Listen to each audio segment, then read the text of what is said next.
Morning, folks. Morning to all of you guys. Morning, Lynette Harris, Roxanne King. Morning. Thank you as always for my brooms. Pauline Buckmeyer. Morning to you. Rukman Gangadine. Morning, Rukman. Ruben Rogers. Morning to you, sir. Daniela Williams. Althea. Morning to you guys. Dexter Tweets. Morning. Alberta Sampat. Wanda Joseph. Daniela Williams. Morning to all of you guys. Angie Sherry, morning Angie. Morning Jenny, Christopher Coffey, Anna Sisnet, morning. Arlene Lewis, Ruth Trude, morning. Christopher Serrett, Glenn Richardson, Carol Boyce, morning to all of you guys. Jennifer Ferron, Ruth Trude, let's see who else is here. Neil Francois, always present, morning sir. Kenneth Gabriel, Kathleen Gibbs, Papin, morning. Riri, morning to you, J. Jimpo 66. Deborah Duranti, morning all of you guys. Kathy Belfort, Christopher Serrett, Yogo Consultants and Event Management Limited, Cyril Mayas, Anon, morning. See what on Facebook here. Nadia Lewis Dixon, morning to you. Ruth Frontin, morning. Diane Charles, morning Diane. Christopher Coffey, morning sir. Phyllis Antoine, Esther Blake, morning. Morning Carol Myers, Ria Edward, Deborah Duranti, Denise Reed. Sarah Richards, morning to you. Marian Ellis, Claire Carrington, morning Claire. You see, so we have here Melka Rock, morning. Sean Zeba, Mentry McEwen, morning. Alison Boyce, morning Alison. Still playing with me this morning. Maria Lyons, morning Maria. Joy Ragunanan, Claire Irish, morning to you guys. Claudia Jeffrey, Ashlyn Robertson. Hazel Allen, Jamal Alexander, Chris Cragwell, morning. So many people. Thank you all so much for joining us this morning. Gabriel, Philip, Macaroni, Tony, morning to you guys. Shah, Marlene Panton, Dion Lewis, Key Borrell, Eric, morning, sir. Which device you want to fix, Eric?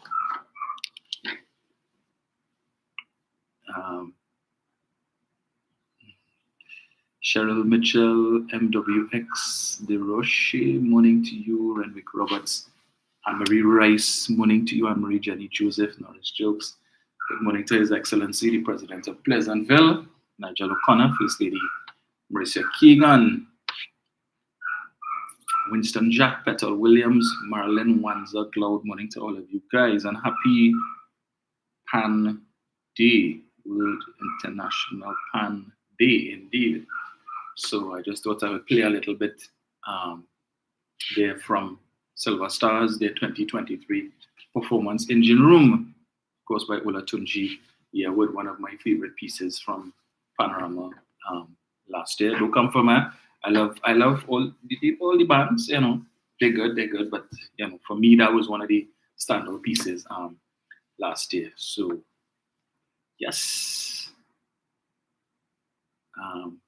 So it would have been remiss of me if I didn't at least start off the morning with that. And we must always remember that we gave the world that magnificent musical instrument. Now the national musical instrument of Trinidad and Tobago, thanks to your PNM administration. After so many years of advocacy for that, it is now the official national musical instrument of Trinidad and Tobago. And we would have heard a couple of days ago from the Minister of Tourism that we would have gotten some intellectual property rights to the manufacture of the steel pan. So some further good news there coming on the heels of, well, as we celebrate World Steel Pan Day. Yes? So let us take a moment to acknowledge that fact that we gave the world the steel pan, and the world has indeed embraced this instrument in a significant way. So we're making strides. Oh, shucks. Thank you. Thank you, Deborah. Yeah, I forgot. I didn't notice it behind me. Right. See, World Steel Pan today, right? So all of the pan lovers, yeah, today is already. I believe Petrotrin has something on. Is it today at Woodford Square? I believe so. I'm not too sure, but I know they have an event. Should I check their Facebook page before? So yes, we will. I'll check and see. Oh Lord, why is that, Anna? What is your what is your band? Your what band do you follow, Anna? Talk to me. What's your band? As I said, I couldn't play everybody. We don't have the time for that this morning. So right. So, yes, I wanted to raise that point too. Thank you so much for that. So all right, noted. Thank you so much for that, Anna. Sarah Richard says All Stars is her band. Claire saying yes, Pan in the city. Alison is saying yes, they do. Right. So I know that they had an event coming up. So I believe it's today at the Karen Fields Spooner is saying there's also Pan in Times Square. Excellent. Nice. So Pan in Woodford Square. Duke and also at the corner of Duke and Frederick Street. Yes. So Port of Spain is alight with the sound of pan today. So if it is you're a pan aficionado, you love your pan, head down to Port of Spain. Max Sloan Roberts says, send some love to Tobago. Yes, oh, definitely Tobago. Tobago in the house. And you all know Tobago is loved here. Notwithstanding, we have a few, I was just reading some posts from TPP, the propaganda machinery, they're talking nonsense. They blame Shamfa Kojo for the outcome of Trinidad and Tobago's performance at the Olympics, where it seems there are no medals, and the Olympics ends today. We didn't medal in this year's event, but of course, you have those persons over there who have already started to campaign for 2025. are looking to blame Shamfa Kojo and saying that she don't know what she's doing and she's mismanaged the ministry and all of that, and that is the reason why the athletes did not medal. Absolute rubbish, absolute garbage. Um, but it's interesting to note that they're referencing the islands like, well, who would have received their first Olympic medal ever, such as Dominica, St. Lucia, and the like.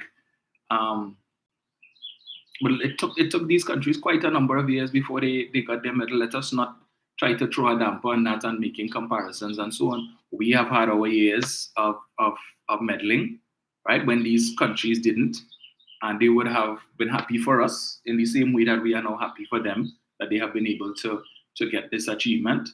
And we look forward to seeing more when regardless of country, when the Caribbean medals, whichever country is all of us, we celebrate this region. CARICOM, we celebrate. We happy for St. Lucia. We happy for Grenada. We happy for Jamaica. We happy for Dominica. We hope that this will not be the last. Right? We want to see the Caribbean as a region perform well at these games. Right? Lift the standard high. So, but you have foolish people across and Tobago talking that shit. It's all about politics, really, trying to put down Shamfa. We're blaming Shamfa Kojo for. At the end of the day, it is for the athletes to do what they could do when they go. Right? They know they qualified. They qualified. It was, if it is easy to qualify for the Olympics, but they were able to meet the standards required to qualify for the Olympics. They got there, and it was for them to do their best. And if what they give is their best, we can't expect any more than that. So how Shamfa come into that? Stupid, yes, but all they want talking about the TP anyway. Ridiculous. Boy. Right. So many things happening for us to touch on. So let me go to say 1 second. So I promised to touch a little bit on Mala Dukaran, and currently you need time to talk about, really digest what it is Ms. Dukaran would have published last week, which is creating a stir. We've had a number of well,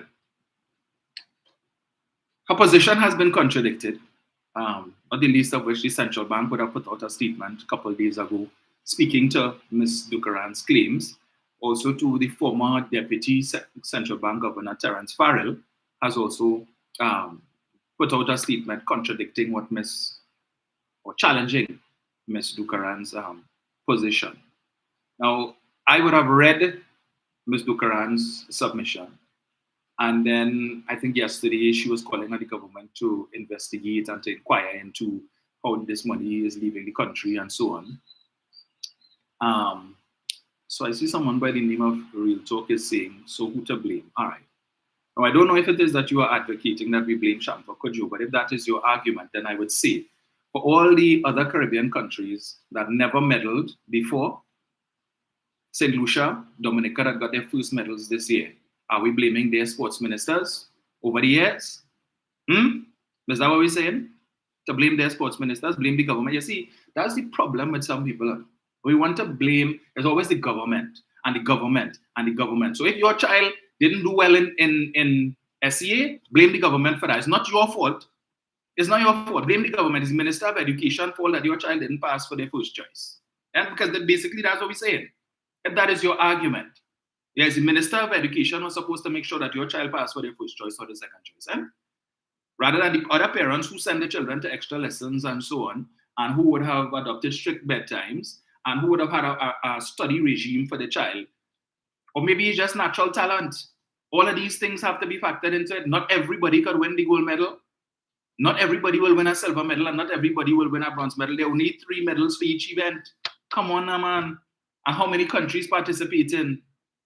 So blame the government. Well, let every athlete who did not get a medal, who left Paris without a medal, let us go and blame the minister of sport in those countries for these athletes not getting a medal. I mean, that is why we will not progress, Because when you only want to focus on the government alone and the government alone, we're not looking at the other areas of shortfall and shortcoming. So even if the government invests hundreds of millions of dollars into sports and then we still don't get the result, what you going to come and say that? I mean, it just really upset me, yes. You have so many entities. What Shampa Kojo is not only responsible for that, for these athletes. Is a wider ministry. That is why you have Sport TT and all of these other entities, the Olympic Committee and all of who responsibility it is, who have the granular responsibility for these things. The ministry will provide them with the money and etc. to do what needs to be done. There was a recent upgrade of the Crawford Stadium. You had the opposition, UNC had an issue with that. Oh, how much money they're spending on to upgrade the Crawford Stadium and all of that. They find the government should not spend all that money to upgrade the facilities so that there would be proper training facilities for these athletes. I mean, come on. Policy and program put things in place. See, there we go again, you know. There we go again. Policies and programs. The government is responsible for putting, policies, programs in place, right? But who is responsible for the actual rollout of these things? Who's responsible for that? You have people who are drawing big pay every month, making more money than the ministers, than the line ministers. These persons who are given the direct responsibility for managing these things. We always bypass them and be quick to go first to the minister, blame the government. In the health sector, is the same problem. You have people who drawing big salaries as directors, executives on the regional health authority and all of these different things. It is their job to manage the day-to-day operations at the hospital. But when something goes wrong in the hospital, the ALSIC must go. Not the head of the RHA, not the board, not the executive management, who making more money than the minister. The minister must go. So you get rid of the minister, but the people who are responsible for the day-to-day operations, they're still there. And changing the minister, you figure things will change. I mean, oh gosh, boy. Come now, man. This is that, and that's the main problem, you know. Something is upsetting. But you know what? In the other countries, I don't think in the other Caribbean countries that didn't medal, they're blaming the minister of sport. And in fact, the young lady from St. Lucia who got her medal, right? Julia. Where's she training? You listen to her accent, right? Come on now, man. Let's get real. That's why the crime situation is the way that it is. Parents who don't want to take responsibility for their children. You're not taking responsibility for your child. Your child wayward. And when it is that they end up in crime now, and they kill somebody, rob somebody, break into somebody's house, is the government. Blame the minister. But when you saw your child was bringing home things that don't belong to them, you ain't saying nothing. You're allowing them to keep it. You're not bringing them up right. You know your child smoking weed, but you ain't telling them nothing. They're not going to school. You're seeing it on their report card every term. They're doing foolishness. And rather than you intervene, not me now, I fed up with he frustrated me. And then he goes out there, joins the wrong crowd and becomes a criminal, robbing people, killing people. And then you want to blame the minister when that's your child, you made that. You have first responsibility. And this nonsense, people like to talk nonsense about single parent homes and rubbish.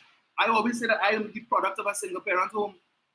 And my mother raised 5 children on her own. And we had one, as I say, black sheep. One. But the next 4 of us did very well. So that's no excuse. So all who want to talk stupidness about single parent homes are rubbish. You as a parent, you know you took a decision to bring this child into the world, and there's a responsibility that comes with that. And when it is you fail in your responsibility and your child become a criminal, you want to blame everybody. Blame the system. Yes, because things are hard. And blame the government because the economy. But you have other parents who are in your same position. And you know what? It's because they take their parenting role seriously and they discipline their children. Because they don't want that embarrassment to know my child is a criminal and people watching me and saying this about me and what. I will do my best. Cut their tail from the time they're small. Discipline them. That's what it is. If you see they're going astray, make the intervention. This guy, Kurt Allen, has an excellent calypso this year that he sang in the Mashra, telling you when you need to start to investigate. Don't wait until after the fact.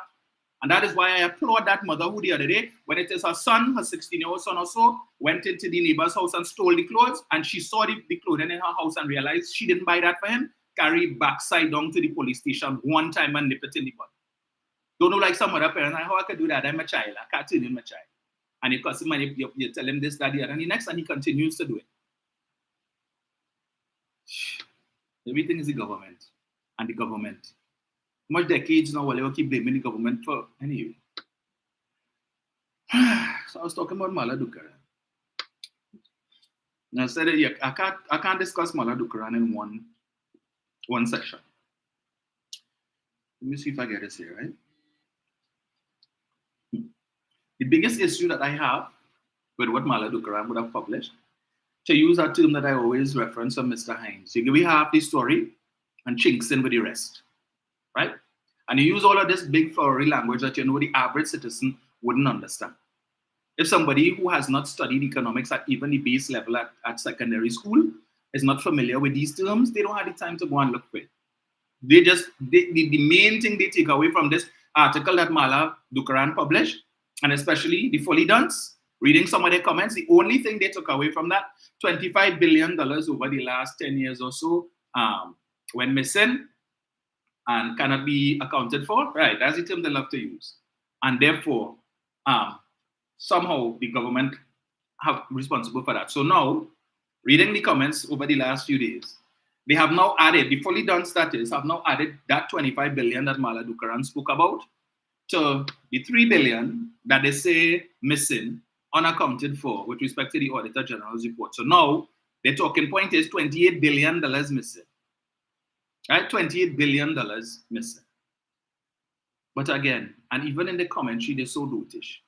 25 billion US. You can't add 3 billion TT to 25 billion US and say $28 billion missing.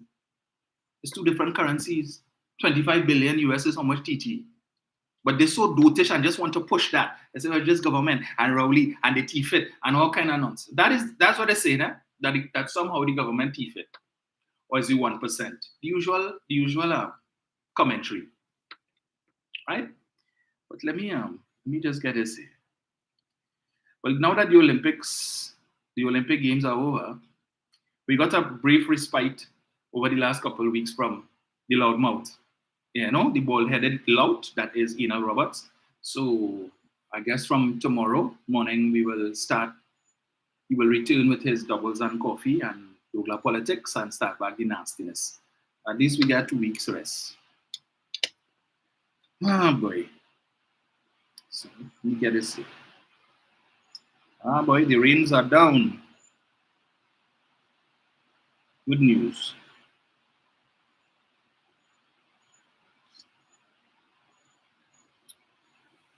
So Dukaran, TNT largest Forex loser. US $25, quote unquote, missing from 2011 to 2023. Over the past 12 years, is what she wrote. More than US 25 billion has gone missing from this country, making us the world's largest loser of foreign exchange. When next you hear the authorities say Trinbagonians demand too much foreign exchange, we import too much luxury items, we shop online too much, we use foreign credit cards too much, we travel too much, and we get blamed for all the foreign exchange problems in TNT, stop and think about this. For the past 12 years, 2011 to 2023, over 25 billion has gone missing from the country. On average, US 2 billion each year just disappears and nobody has been able to account for it, ever. But have you ever seen this in the news? Anyway. Using the IMF's global database for 2011 to 2022, Dukaran noted that the errors and omissions item meant to account for statistical errors in the balance of payments to TNT shows a net outflow of 23 billion that cannot be accounted for. This is about 77% the size of our economy and over 16,000 US per person. There's something in particular I wanted to touch on here. She added that TNT's foreign exchange reserve is the only one that consistently trends downwards in comparison to the forex reserves of the Bahamas, Barbados, Bermuda, Cayman Islands, the Dominican Republic, Guyana, Jamaica, and Suriname. I would put a big question mark over Guyana, though, because Guyana that also has well, it's not called the Heritage and Civilization Fund, there's a different name for it. But based on the little research that I've been doing with respect to that, Guyana has been making significant withdrawals from their very young, um, well, I don't want to call it Heritage and Stabilization Fund, but Sovereign Wealth Fund, right? I think they would have made, well, a number of withdrawals for the year so far. But this is, Ghana have all the oil, 675,000 barrels of oil per day. If our government was, if we, Trinidad and Tobago, was producing 675,000 barrels of oil per day, our government would have no need to touch the Heritage and Stabilization Fund. Right? Just say it. But let me just play Mala Dukaran, something that she said in her efforts to explain what she meant, because she has been challenged. Interestingly, the usual suspects, the like of people like Valmiki Arjun, haven't heard the media ask him for comment. I haven't heard anything from Mariano Brown, but I suppose in defense of his friend Mala Dukaran, he'll probably put out an article soon on that. Indira Sajiwan Ali, I haven't really heard her comment on that either. And Nirvana's James say anything on that. Dr. Marlene Atz, I don't know if she would have touched on it, as she would have hosted the Dale and Tony show with Dale over the last 2 weeks in the absence of Tony Lee. Yeah, but let me just play this. Everyone, I just thought I would do a bit of an explainer as to exactly what I meant when I said that just over $2 billion goes missing from our economy every year since over $25 billion that has gone missing, and this is the highest amount that's gone missing via the errors and omissions item of any country globally. We're the largest losers of foreign exchange in this manner in the whole world. Now, people have written to me and called me and asked me, well, maybe it could be over invoicing, people claiming that they're importing $10 worth of goods when in fact they're importing $5, and the other $5 they put on deposit abroad, or people sending money abroad saying that they're sending their kids to school abroad while in fact they're just buying property abroad, etc. What I wanted to say is that all of those kinds of flows where people wire money abroad, or when we use our credit cards abroad, or any kind of shopping that's done online, all of those transactions are done via the banking services sector.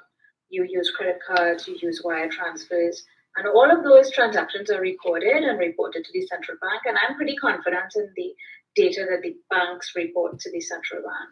And so all of those numbers show up in the balance of payments account. The balance of payments account is the account that measures all of the foreign exchange transactions that our country does, all of the money, US foreign currency coming in and all the foreign currency going out. So remittances, exports, imports, shopping online, traveling abroad, credit card usage, all of that is captured in the balance of payments account. The problem is, and let me give you just this basic example here. Most of our foreign exchange comes in via export of the oil and gas sector, the energy sector, roughly 3/4, maybe a bit more. So this is how our economy earns most of its foreign exchange, right? So let's say we earn $10 via the exports that our country makes, right? Mostly via the oil and gas sector. Let's say we earn $10 via exports, US dollars. And let's say we spend $5 on imports. That means we should have $5 extra of money that we earned as a country based on our exports minus our imports. That $5, technically, let's say I'm giving an oversimplification here, but just bear with me. That $5 extra should be in our foreign exchange reserves at the central bank. But what happens is we don't have $5 in reserves, we have $3. So the other $2 that's missing, that's the errors and omissions item. That's the balancing item that explains the difference between what our reserves are, which is the $3, versus what our reserves should be, which is the $5, right? And that's what the errors and omissions item is, and that's what I mean when I say $2 billion on average every year goes missing. Where did that $2 go? In my example, where did that $2 billion go? I don't know. We need to figure that out. The authorities need to answer. It's been since 2011 they've had this problem, and I don't feel like I hear enough or any of the authorities saying what are they doing about this problem. So just bear in mind that the transactions that people are raising, saying to me, it could be this, it could be that, all of those transactions happen through the banking system, are captured and recorded, and are reported to the central bank, and will show up in the central bank statistics, will show up in the balance of payments account. The problem is the $2 that is leaving somehow unrecorded. It's money that would have been recorded coming in when the $10 flowed in via our exports, right? All of that is recorded. It's all official. It's all documented. And $2 flows back out somehow undocumented. And if you read my article, I explain the ways in which it's easiest for money to leave undocumented. Usually cash. Sometimes people buy small portable items like jewelry and precious gems that they use. That's how the whole money laundering trade takes place. That's one of the ways in which money is moved, if not in cash. So I'm just saying that could be one of the ways in which this money is leaving. I don't know. But this is, I hope, a helpful explanation as to what I meant when I say that $2 billion goes missing from our country every year on average. It's been $25 billion since 2011. It's 16,000 US dollars per person, which is the highest in the world. Nobody else on this planet loses more per person. No other country loses more per person than ours via the errors and omissions item. I hope this has made it clearer. I appreciate the feedback. I appreciate that people are getting angry about this, because we should be angry about it. And I really hope that the authorities respond in a meaningful manner and tell us what they're doing about this problem. Thank you. Have a lovely day. No, Mama, you did not. You did not anyway. Right, so that's the infamous Mala Dukaran there. Mala Dukaran, who has more often than not been at odds with our Minister of Finance, Colin Burt. In fact, he's referenced when he was given an explanation with respect to the COVID monies that the fully dons love to talk about, that, oh, how much money we got from this international organization and that international organization for COVID, and where the money gone, and all of that, and Mala Dukran. That was the one time that she defended Minister Imbert and the government's explanations with respect to how those monies were spent. And it was against that backdrop that Colin Imbert referenced her not so long ago when he read from a publication that she did, commending the government for the transparency with respect to how much money was received, how much money was spent, where it was spent, and the like. Now, one of the main concerns I have with what Ms. Dukaran is saying here is towards the end, where she said that the money leaves the country mainly in cash or in persons buying jewelry, fine jewelry, and so on, and that's how money laundering takes place. Now, if it is that we have to lean on the side of what she said with respect to cash, I am asking for $2 billion, or close to $2 billion US dollars, to leave our shores. It means we need to have $2 billion US dollars in cash in the first place. Where is that $2 billion in cash coming from? Certainly, she says 75% of the country's reserves come from exports of oil and gas. As I was telling someone earlier, right? I'm certain the energy companies don't pay their taxes and royalties in cash. So when BP or Shell or EOG or whoever have to pay the government taxes and royalties on their exports, I'm pretty sure they don't go down to the Board of Inland Revenue with suitcases of US cash to say we come to pay our taxes, right? Well, we know the difficulty in getting US cash in the commercial banks, which is, since this administration came in, the main entities that can distribute foreign exchange, hard currency, right? So we know you go to FCB, the FCB telling you the most you could get for the day is $240, and you need to come early in the morning. Anytime after, you're not even sure to get anything after 8:30. That's what they tell you, right? So come back the following day, you could get $240 in cash. So it would have been nice of Ms. Dukaran to tell us if she is of the view, because those are the two things she mentioned, cash and buying things like jewelry and stuff to leave the country. where is that cash coming from? If it's coming through legitimate channels, which means there's legit money and it was recorded in by the central bank as having come into the country, where did it come from? Ms. Dukara, perhaps you can share that with us, because we can't count any foreign exchange hard currency that might be coming through illegal channels, right? Whether it's coming in the containers on the port. You all may recall sometime a couple of years ago, I think it was some $2 million US or so in cash came in some what was it plywood or something, so some contractor, the money was attributed to him. Yeah, some guy, I can't remember what, I remember the name of the contractor, but I wouldn't mention, but you all would recall that, right? Some $2 million US in hard currency came in through that channel.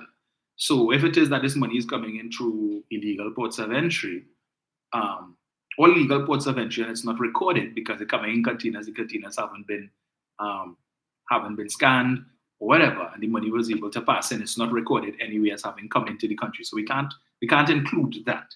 So we're looking at monies that came in through legal channels, and therefore, where did this, even if you tell me 1 billion of that 2 billion is in cash, where 1 billion in cash coming into the country? I'm confused, right? And if it is that you're saying it should be a part of the country's reserves, so is it that you're saying it never went into the reserves, or it was in the reserves and then it was paid out, but we're not seeing where it left? Again, you're giving us half the story and chinks in with the rest. As an economist, do proper research and give people the full story, but you put sufficient out there for the fully dunce to latch onto it as they have, not understanding the dynamics about the balance of payments and all these different things. And they're now spreading that outside it. And so, at least for the last couple of days, I have had to battle on Facebook somebody fully done who come in to tell me nonsense about, because one of them, again, with the nasty comments attacking PNM supporters for exercising their constitutional right to support the party of their choice, the political party of their choice. So when it is that you go on social media and you put a comment that is in support of the government, you have a whole set of them descending on you, right? And want to cuss you out and tell you don't care about the country, and you're drinking Balize juice, and your head up around the K-Pax, and all kind of thing, because look at the state role you have the country in, and things was better under Kamala. That choppy talk. And I had to tell one of them, I said, listen, you all always have the nastiest of things to say about PNM supporters for exercising their constitutional right to support the party of their choice, just like the UNC supporters have that right. If you all want to support a party that has on its executive, the leadership of the party has a man who is on bail, $1 million bail for fraud, conspiracy, misbehavior in public office. You have another person sitting on the executive of that party hoping to become a minister should they win the next election, who is under police investigation for human trafficking and prostitution. You have another person sitting on that executive who was fired from not one but 2 public utilities companies for gross misconduct. And if he had had an opportunity to work in a 3rd public utilities company, he probably would have done the same thing, because it appears it's a habitual thing for him. Then you have another one who is under police investigation, again, sitting on the leadership of that party, who is under police investigation for trying to hide millions of dollars in his mother's bank account and in his mother's life insurance policies, right?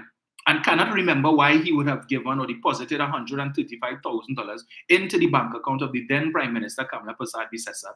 That's just a few. You have another one who is known to be in an intimate relationship with a man who was found in a bar with an illegal firearm, right? These are the people who constitute the leadership of that party and who have hopes of constituting the cabinet of Trinidad and Tobago. And you want to tell me that I should support that. And when I don't support it, you want to tell me that it's all about race, and that the only reason why I support the People's National Movement is because of race. And it has nothing to do with race. It matters not to me. The issue is that you all are not dealing with these things, that the leadership, this is not to say this is just activists, These are people who are populating the leadership of that party, have issues, legal issues, right? At least 5 of them that we know about on the executive of that party have these legal issues before them, but have a problem with Naveen Jindal. You have a problem with the government doing business with a company owned by Naveen Jindal, while in your own house, You have all of these people facing, some of them are before the courts and some of them may be before the courts very soon. But want to attack me for supporting my party, when I tell you that is the reason why I cannot support your party. That when you have a leader who is upholding, and then you have another deputy political leader who is facing a civil suit for possible bid rigging while he was in charge of EMBD during his time as a minister of government. So I said, it's not one, it's not two, it's several of them. And I cannot understand how the fully dons don't get it in the thick skulls that this is the reason why we cannot support your party. But want to come and tell me, oh, $3 billion missing, unaccounted for, and all of that, and you studying David Lee and $1 million. That's all your problem. You all like to trivialize. And whether it's $10, $20, the fact is that he is on bail for having committed a crime. That is the point. And therefore, if it is that you have an issue with Naveen Jindal, you should have an issue with these persons too. But they don't. And everything is over PNM, people only vote based on race. No, it's issues like that. And so when Ms. Dukaran comes and she makes publications such as these, giving us half of the story and leave out the next half, not giving us context. So you just sit down one day and you decide, let me go and read this IMF report here. I never check out Central Bank. Okay, it's a long time I make some mischief. Let me make some mischief right now and publish this article. Right? And I know it might have one or two persons who might come after me, but that's okay. At least the seeds of doubt would be, and confusion would have been sown. And 2-3 months later, when that story is all unforgotten and dealing with other topical issues, you will still have the fully dons coming to tell us about 25 billion cannot be accounted for. Now, with respect to the Auditor General, as we know, the amended report is supposed to be released this month, by the end of this month, showing the 2.6 billion, the error that occurred with respect to the ACH matters for the check, the VAT refund, and then the 760 something million difference, which would have been tax refund checks that were issued in 2022. Monies would have been allocated for the payment of that in 2022, and these checks would have been presented for payment in fiscal 2023, right? Which would have resulted in the net effect. Tax income in, tax income out, and the difference is the net, right? So those two would take care of that. But even when the Auditor General's report comes out and the amendments are made, you still have the fully dons who are going to continue to run with that, right? Because they don't know, they don't understand. And I keep making the point that the leadership of the UNC who speaks on these matters, none of them have said that it would thief any money. Contrary to what the supporters are saying, that money thief. They ain't saying that, The 2 or 3 persons who would have spoken on that matter with the Auditor General and that difference in income have said that their argument or their claim is that Mr. Imbert cooked the books, right? And and the government is claiming that they generated more income than actually was generated to make it look as if the economy performing well, right? That's what they said. They never make no claim, but they know the supporters saying money thief and money missing, money cannot be accounted for. And rather than educate the members so that they wouldn't be looking like fools when they come to comment on social media, they know if that is what it takes to maintain seeds of doubt in the minds of their supporters, because they don't really have anything else much that they could put out there. But if that is what we need to keep in the space until next year election, so that when the campaign come up, this is the things people will be talking about. Nah, I can't go for PNM, $3 billion, and they can't account for that, and all of that, and the country, they will leave it there. I note that Mr. Tanku, who is supposed to be an economist, and the shadow minister, I think, of finance, he hasn't said anything, no comment from him on Mala Dukaran's article. Right? None. So there's just so much to be said about this. So just a couple of the things, right? So as I said, I can't discuss everything with respect to Mala Dukaran because I have someone who would have sent me some stuff that I just need to go through. But there was one thing in particular that I wanted to touch on this morning, and which is one of the things that the persons mentioned. Mala Dukaran has appeared to have joined the UNC in the call for the valuation of the TT dollar, where she is keen to point out that the TT dollar is overvalued, estimating it should range from $7.50 to $10 TT for one, which is of concern to me, right? And once the UNC is of the view that they have support, and as I told you, their National Economic Transformation Plan, which is their manifesto for 2025, speaks to that. It is one of the policy measures in their manifesto. They have said that should they be successful in coming back into office in 2025, one of the things that they intend to do is to do away with the current managed float that this administration has been engaging in order to keep the exchange rate where it is averaging 679, 680 thereabout, to avoid that devaluation, which could have a deleterious effect on the cost of living in Trinidad and Tobago, especially since much of the stuff that we consume is imported.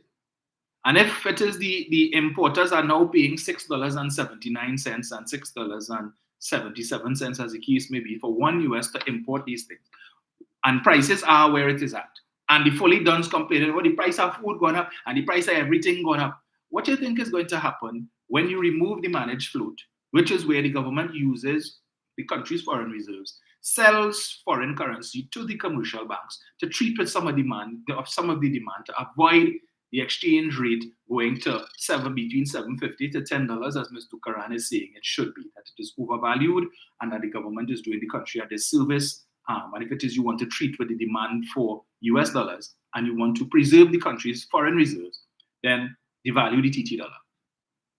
So the impact that is, of course, that is going to have an impact on your spending power, right?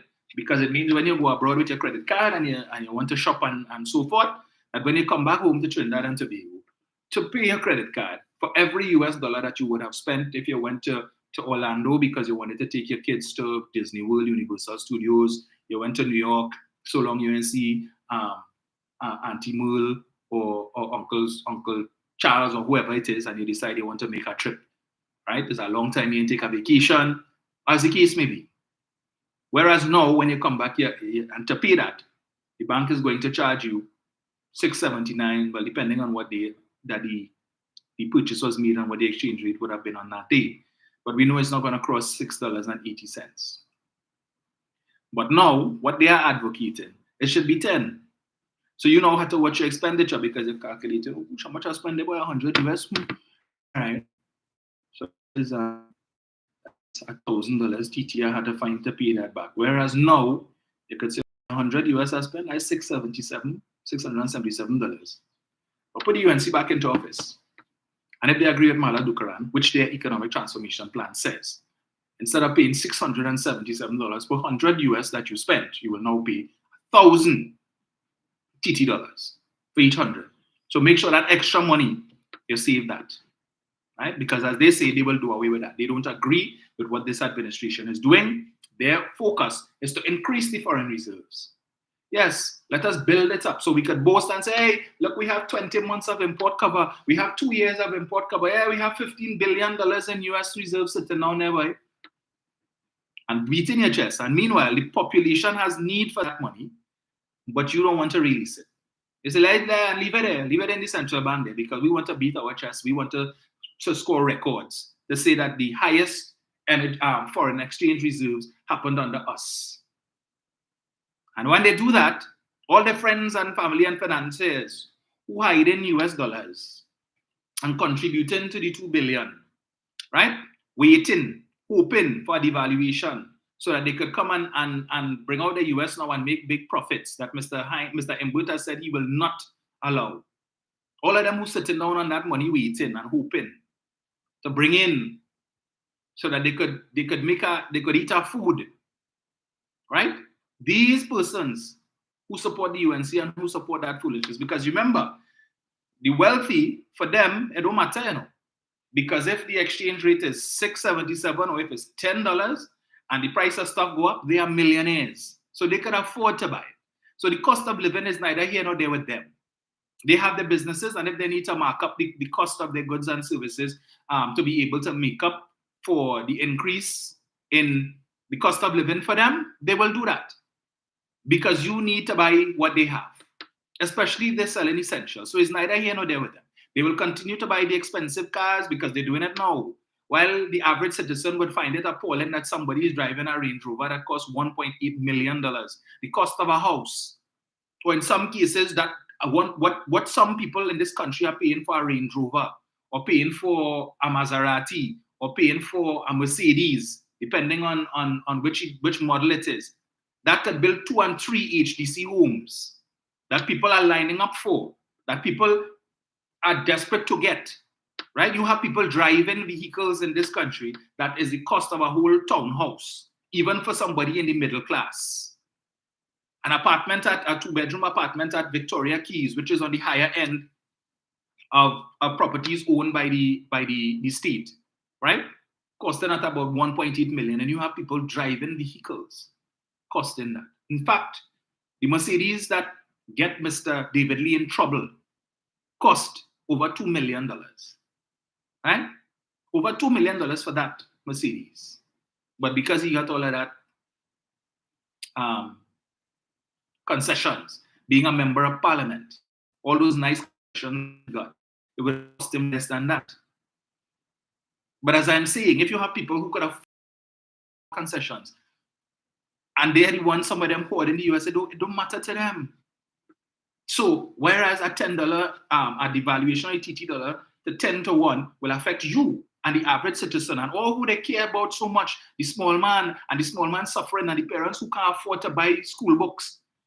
When the school books, how much you think it's going to cost when it is that they decide, if God forbid they were to come in, that they're going to remove the managed float and to quote them in their National Economic Transformation Plan, they will allow the TT dollar to be devalued, right?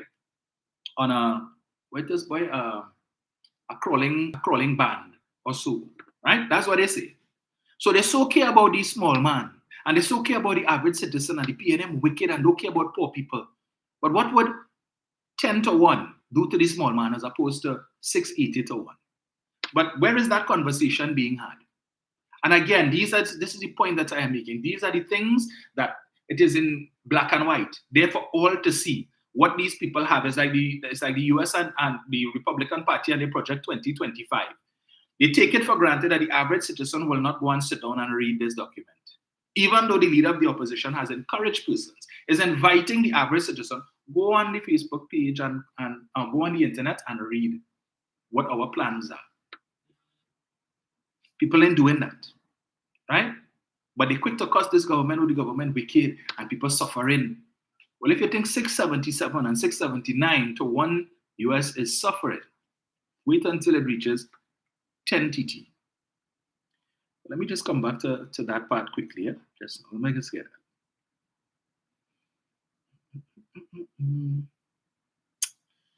Where is it? Just let me pull it up here.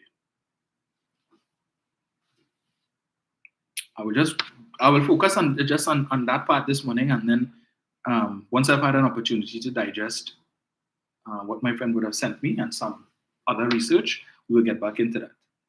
So let me just get this here, right? Where is it? Yes, Dukaran also noted that the TT dollar is overvalued compared to the black market Forex rate, which ranges from $7.50 to TT $10 per US dollar. With the government maintaining the 6.76 per US dollar exchange rate, the US dollar is effectively being subsidized. She said this creates an artificial level of speculative demand for the US dollar that would otherwise not exist at $10 per US dollar. Right? So and look at it, she gave you a range of 750 to 10, but then is advocating for the highest end of the spectrum, $10, to tell you that this speculative demand that the government is creating by maintaining the exchange rate, by using the country's foreign reserves, essentially to defend the exchange rate. She is telling you, well, the demand for US now, you could treat with that, and the easiest way to do that is to let the TT dollar value to 10 TT to 1 US. So we're going all the way to the extreme of 10. When you say, well, all right, 8, 755, 780. No, we're going to the extreme of 10. But everything will be hunky-dory, right? Furthermore, the unavailability of US dollar currency creates a level of precautionary demand for US dollars that does not exist elsewhere in the Caribbean, for example. All of this drives a lack of confidence in the TT dollar and a preference for US dollars and capital flight. But I read for you all a few weeks ago where in Guyana, where they have all the oil, 675,000 barrels of oil per day, generating all of this foreign exchange, and businessmen in Guyana are crying for foreign exchange. They're having challenges getting foreign exchange in Guyana. But no mention of that here from Ms. Dukaran. I wonder why. No mention. Right? But anyway. That's not one. I wanted to touch on what did I see it that way? Because as I said, Terence Farrell, the former deputy central bank governor, would have responded to Ms. Dukaran. So near matter of time before the UNC jump on that, but I guess they're still probably trying to understand exactly what Mala Dukaran was saying.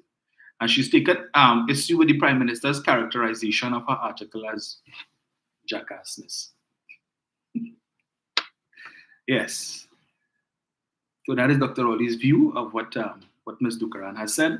As I indicated, the central bank would have also sought to set the record straight by putting out a release. They don't reference Ms. Dukaran specifically, but they said the net errors and omissions in the balance of payments of Trinidad and Tobago. In simple terms, the errors and omissions represent a balancing item in the balance of payments of our country. But it goes into technicalities that we don't have time to discuss this morning, but on another day, we will treat with it in a wholesome manner. Right? But we have to take into consideration too, right? Okay. We know that we have foreign nationals in Trinidad and Tobago of different ethnicities, different nationalities, who have cause to send money abroad. So we have the Venezuelans here who work. They come here, they work, they have families back in Venezuela who need money, right? They need money. How they get in the money? What they sending? TT dollars? Obviously, it's US dollars that they need to send. Where it coming from? We have the Chinese.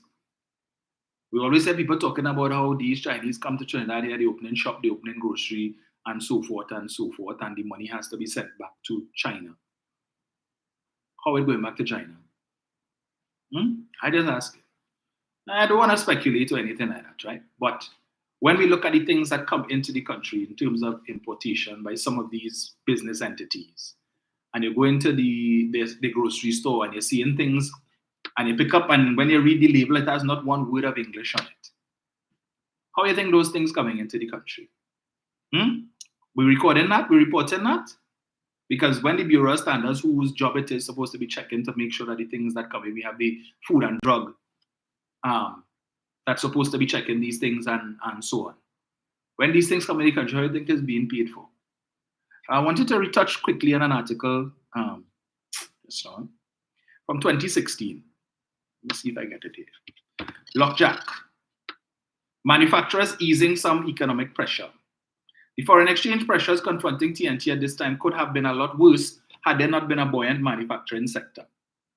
That is the view of Arthur Lockjack, executive chairman of Associated Brands Limited, who said the progressive nature of the sector and the willingness of governments to work with the industry to revise and agree appropriate measures for its growth had nourished its export potential, which helped to protect this country's foreign reserves. If we were not manufacturing products and TNT had to import it, my group alone would have had to find US $250 million a year to import goods. But we supply the nation with all of the goods that we have, from breakfast cereals, chocolate, snack foods, whatever people want to eat, we supply the nation with that. This is the kicker. He said, we do not access $1 of foreign exchange because we export the products that we make. And when we export the products that we make, our export revenue is greater than our cost of importing raw materials. So we contribute to the foreign exchange earnings, and the country gets a free ride in foreign exchange. Now, if it is that when these manufacturers report the value of their exports, if there is an expectation that if you export 100 million US dollars in goods, that 100 million US dollars supposed to be coming into the country, because when you are paid by your customers abroad, exports, import, well, not imports, but what you export, the value of which you expect that it would come back here. But let's face fact, a lot of that is not coming back here. This is why Mr. Lockjack could say, we do not access $1 foreign exchange. His company does not need to go to the bank, based on what he's saying here, to access any foreign exchange, because they have their own and they have sufficient to be able to pay for whatever raw materials they need to bring in to manufacture their goods. In fact, I think I saw, it may have been sometime early last year or thereabouts, where he indicated that they were going to set up shop in Turkey to supply that part of the world. So a lot, and people need to understand this, that when a lot of these manufacturers sell their manufactured goods and they get paid, even if the money comes to Trinidad and it goes into their bank account in Trinidad, that doesn't guarantee when they're ready for their money that they're going to get it. As many of them will tell you, even some small business owners will tell you, but I have X amount of money in the bank, in my US account, and when I go to the bank and I say I need this amount, they tell me I can't get it because it's not available. And they ask me, well, what do you mean it's not available? I have 10,000 US in my account, or I have 20,000 US in my account, and they tell me I can't get it. And I was, no, you can't get it because we don't have it. You remember when you put your money, there are other people who need US who don't have, and so we sell it to them. So you have to wait until we replenish, until other persons who have US bring in US, whether it be through cash or if it's through electronic transfers. And then when we restock, then we will be able to give you your money. And because of that fact, a lot of manufacturers now, what they're doing is banking the money outside. So they open an account. If it is that I do most of my business with Canada, or I do most of my business with the US, you open a bank account in the US, right? And you tell your customers, pay the money into that account. So yes, they're reporting and recording here that they exported 10 million US or 20 million US dollars in goods, but that money is not coming to Trinidad and Tobago. And then you have some businesses who making this money, not bringing it into Trinidad and Tobago, but unlike associated brands, they're still going to the bank to see what they could take so that they could preserve what it is they have on the outside. Mala not talking about these things. And that is a reality, and it's not now that has been taking place. But what is interesting is that she mentioned that this $2 billion that has been going missing started in 2011. Under who? Who was in power in 2011, 12, 13, 14, 15? She said the largest in the last 10 years or so, between when she started from 2011 to 2023, the largest outflow was 4.5 billion US dollars, I think, in 2012.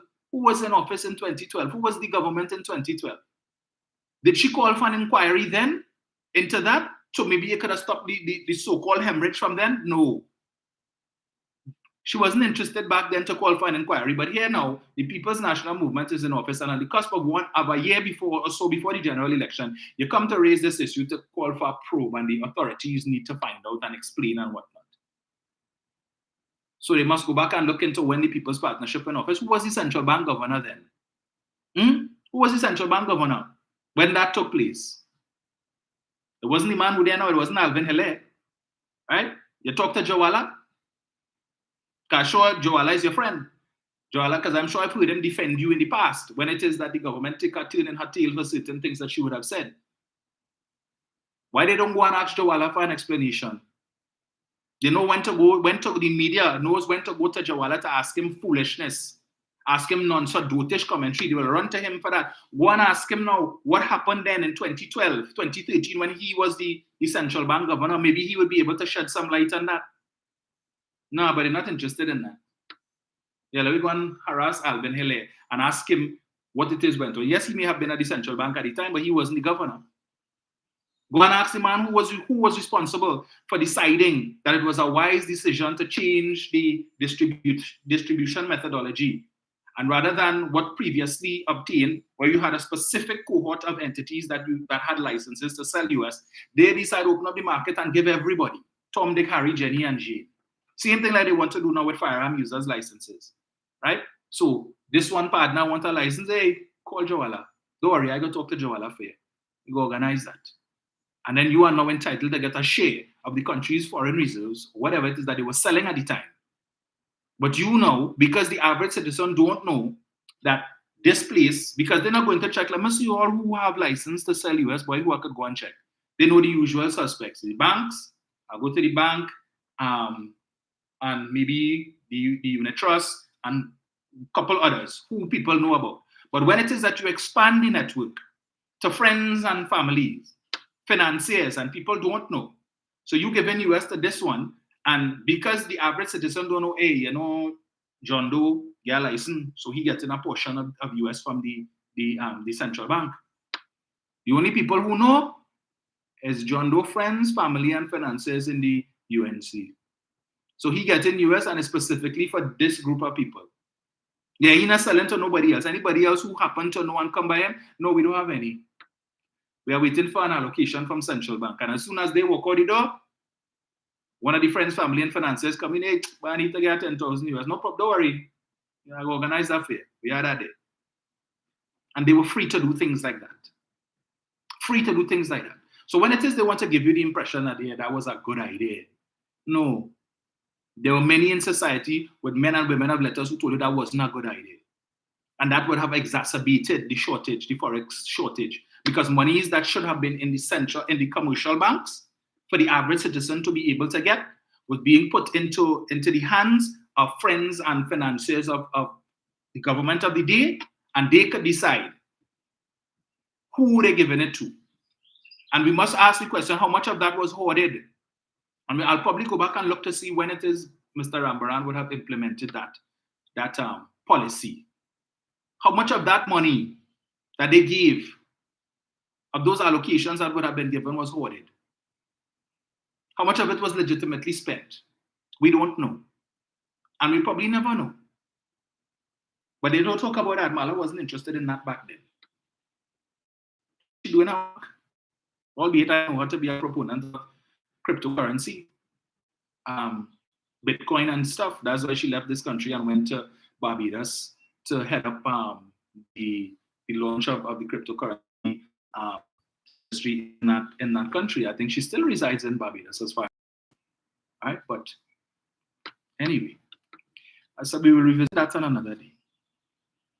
But I see, you all know I like to mark with the pages of some of these folks who have hopes of coming back into Trinidad and Tobago. The government of Trinidad and Tobago. And one of them is, of course, Kevin Ramnery, former Minister of Energy. And I always look to see what Mr. Ramnaran posts on his Facebook page. And the most recent that he put up was a graph showing natural gas production between 2010 to 2024 and so on. But they were able to get one of their minions. Let's see if I see this here. Yes, let me get this here. Right. They were able to get one of their minions to file a Freedom of Information request on Paria to find out how much money Paria is spending to import fuel.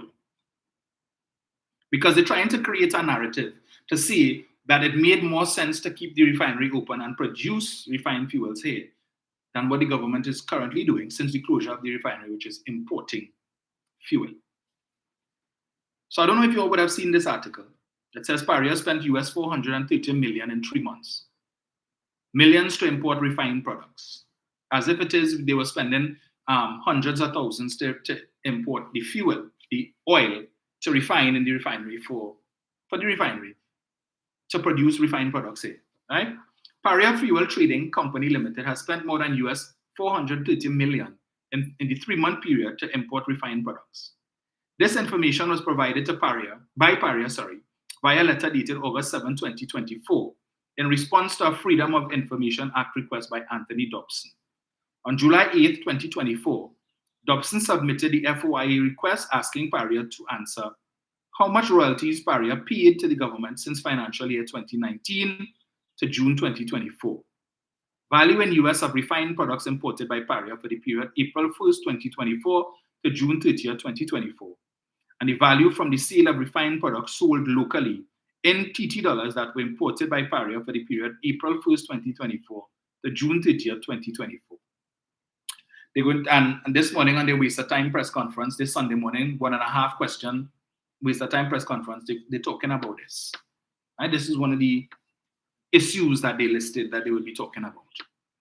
So we know is the lackeys they're putting up to do this, and it's something that they've been doing for the past few years, right?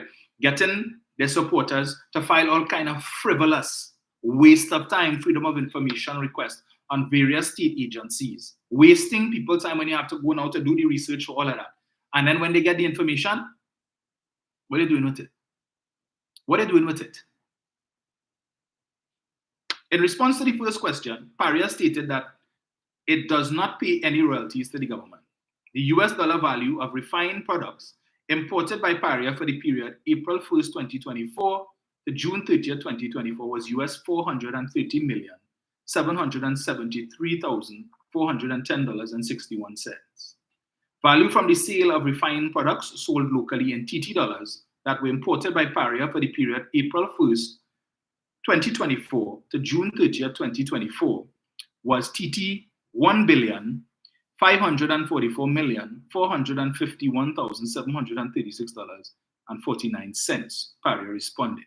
So of course, when you do a quick multiplication, right?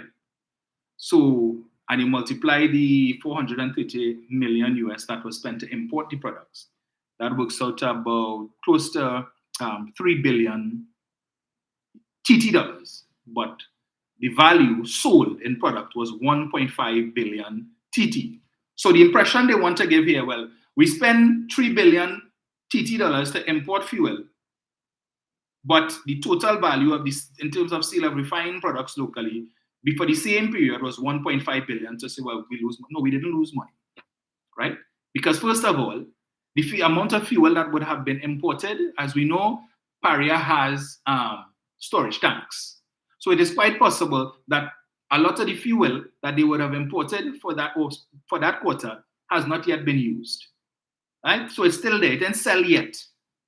So it would be foolish to ask how much money will you get from selling fuel in that 3-month period versus how much money you'll spend to import the fuel.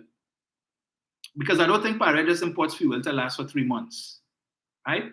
So if it is that you are getting fuel because they buy fuel on the spot market, so the price that they would pay per liter would change depending on price of oil and so on. So if it is in a particular quarter, we're going to order for the next quarter and we realize, hey, the price real good.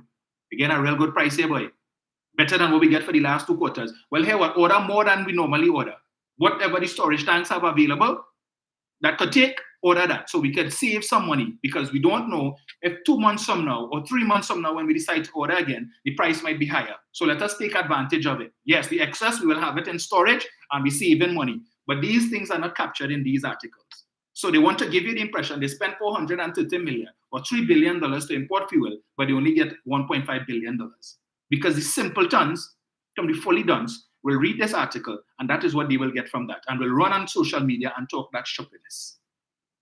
Paria stated further that the value from sale of refined products sold regionally in US dollars that were imported by Paria for the period April 1st, 2024 to June 30th, 2024 was US $263,882,877.18. Foreign reserve situation. Commenting on the information, former Energy Minister Kevin Ramnarine yesterday told the Express Paria is a net user of US dollars and will always be trying to source US currency. Here we go again. But Petrotrin wasn't a net user of foreign currency. And Petrotrin wasn't constantly trying to source US currency. Okay. He said Paria needs US dollars to import fuel and then sells that fuel to NP and Unipet in TT dollars.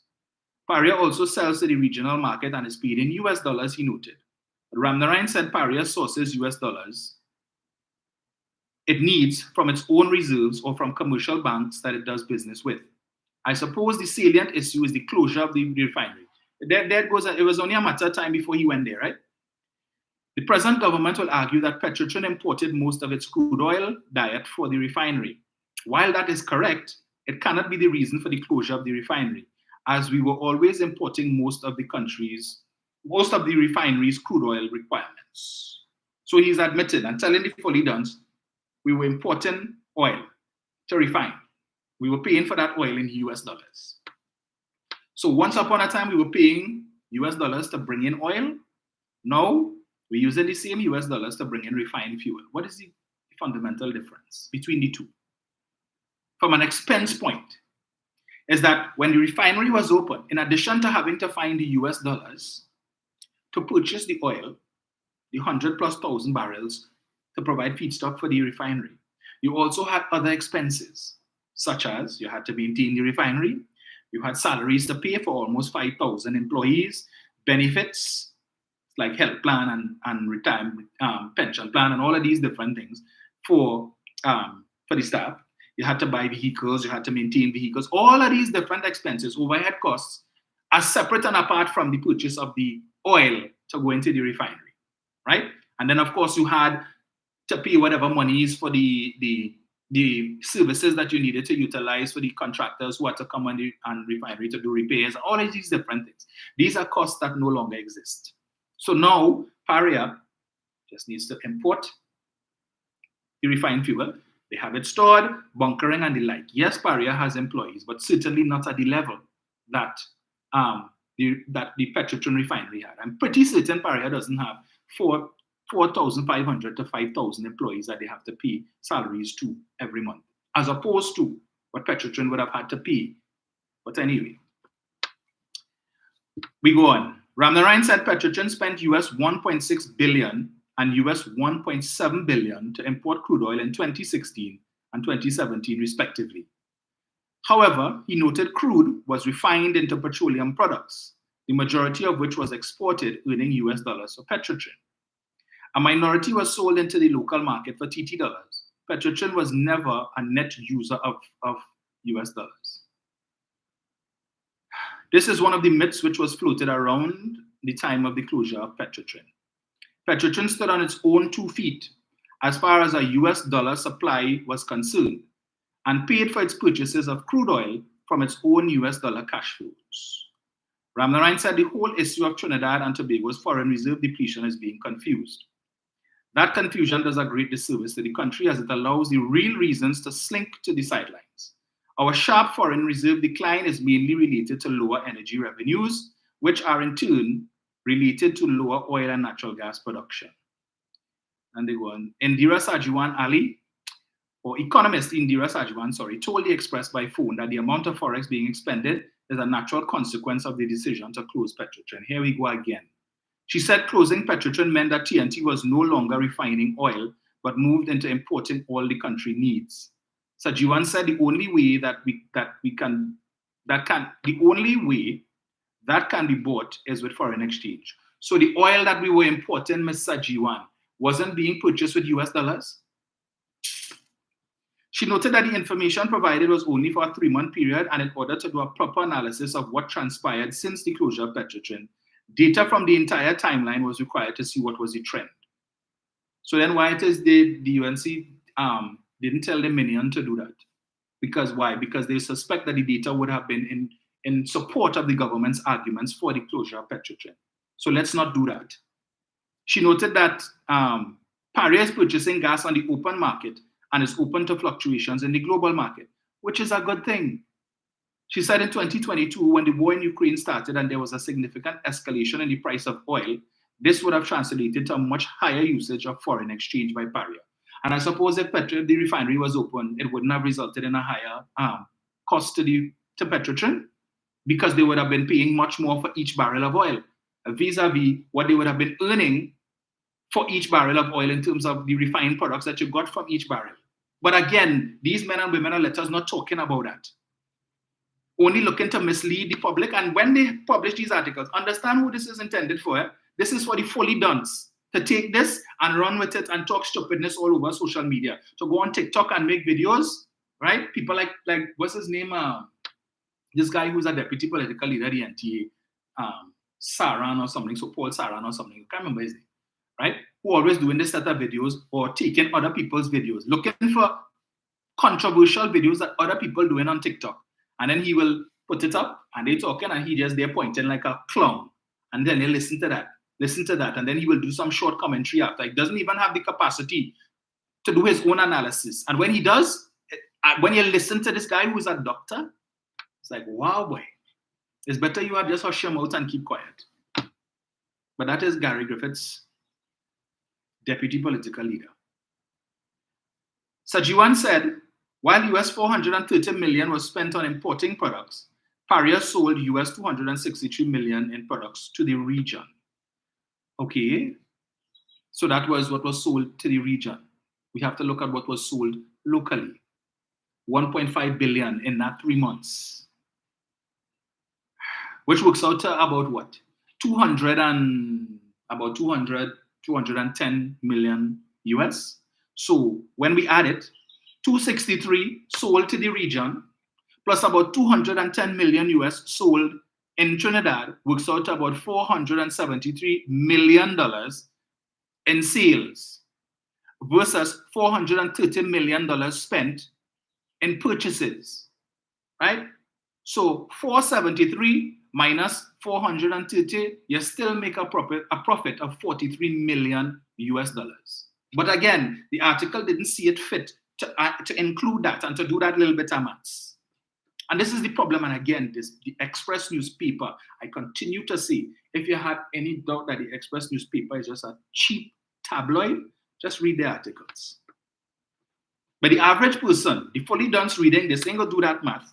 Well, she mentioned that 430 million spent to import products, and Paria sold 263 million in products to the region. But what about the 1.544 billion TT dollars that was sold to the domestic market, Trinidad and Tobago? What about that? How much US that work out to? They're not doing that to them. They just read that one line and pass that straight. Petrotrin always imported oil in order to refine because the volumes this country was producing were too insignificant and the grade of oil was not of a quality that could have been refined wholesale.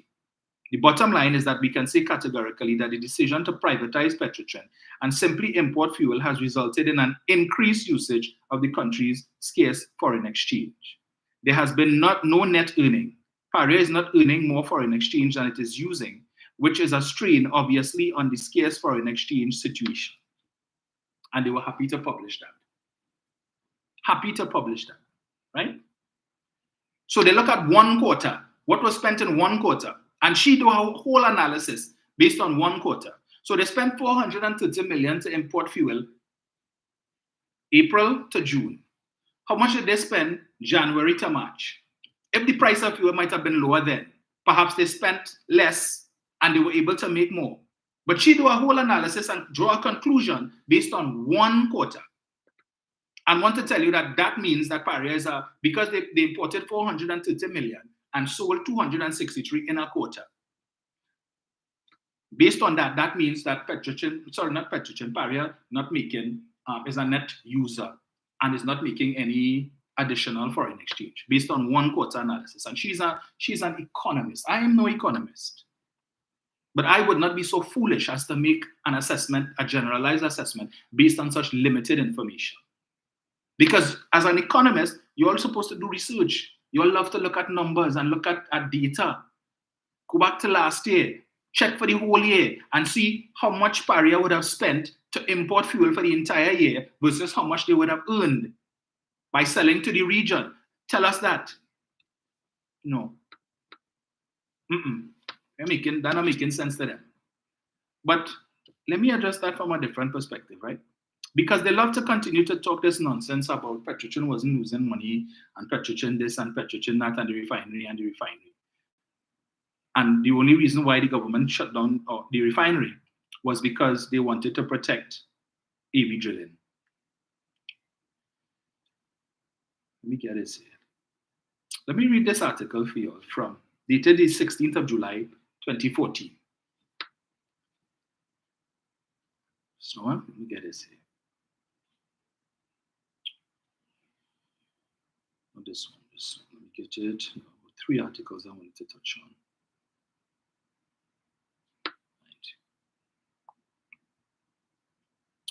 Right, so let me read this one first. On the dated the 12th of January 2015. Khaled orders Petrotrin cutbacks, says we can manage for a short time.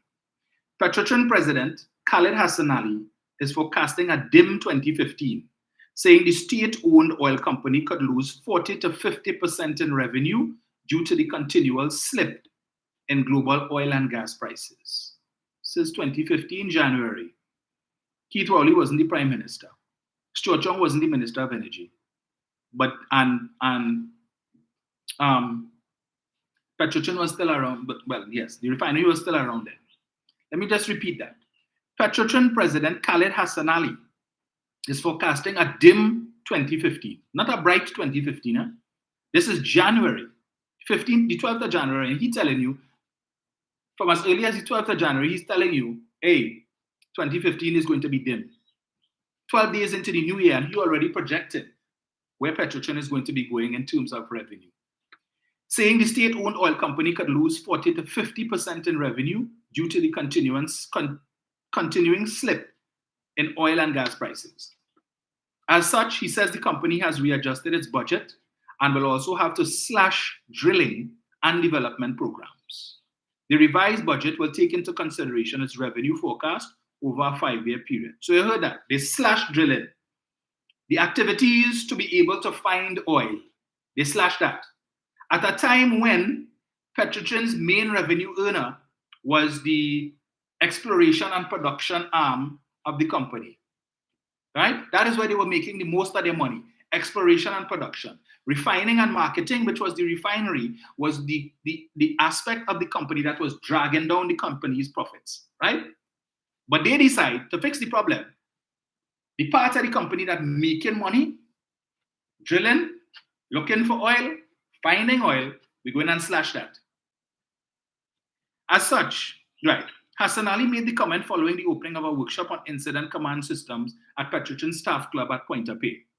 He said the company suffered a loss last year and was expected to do the same again this year. So they lost money in 2014.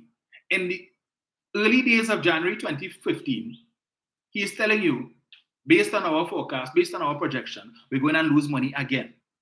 But he fully dance. And that other party telling you, no, Petrotrin was a profit-making company. Petrotrin wasn't dependent on the state for any subventions whatsoever. Losses after loss after loss. But the refinery, yes, we needed to keep the refinery open. As you know, we are in a down cycle. And these cycles, we still have to prepare for when prices will rise. We are experiencing about a 40 to 50% loss in gross revenue. But, like I said, we manage our cash flows very carefully in these times.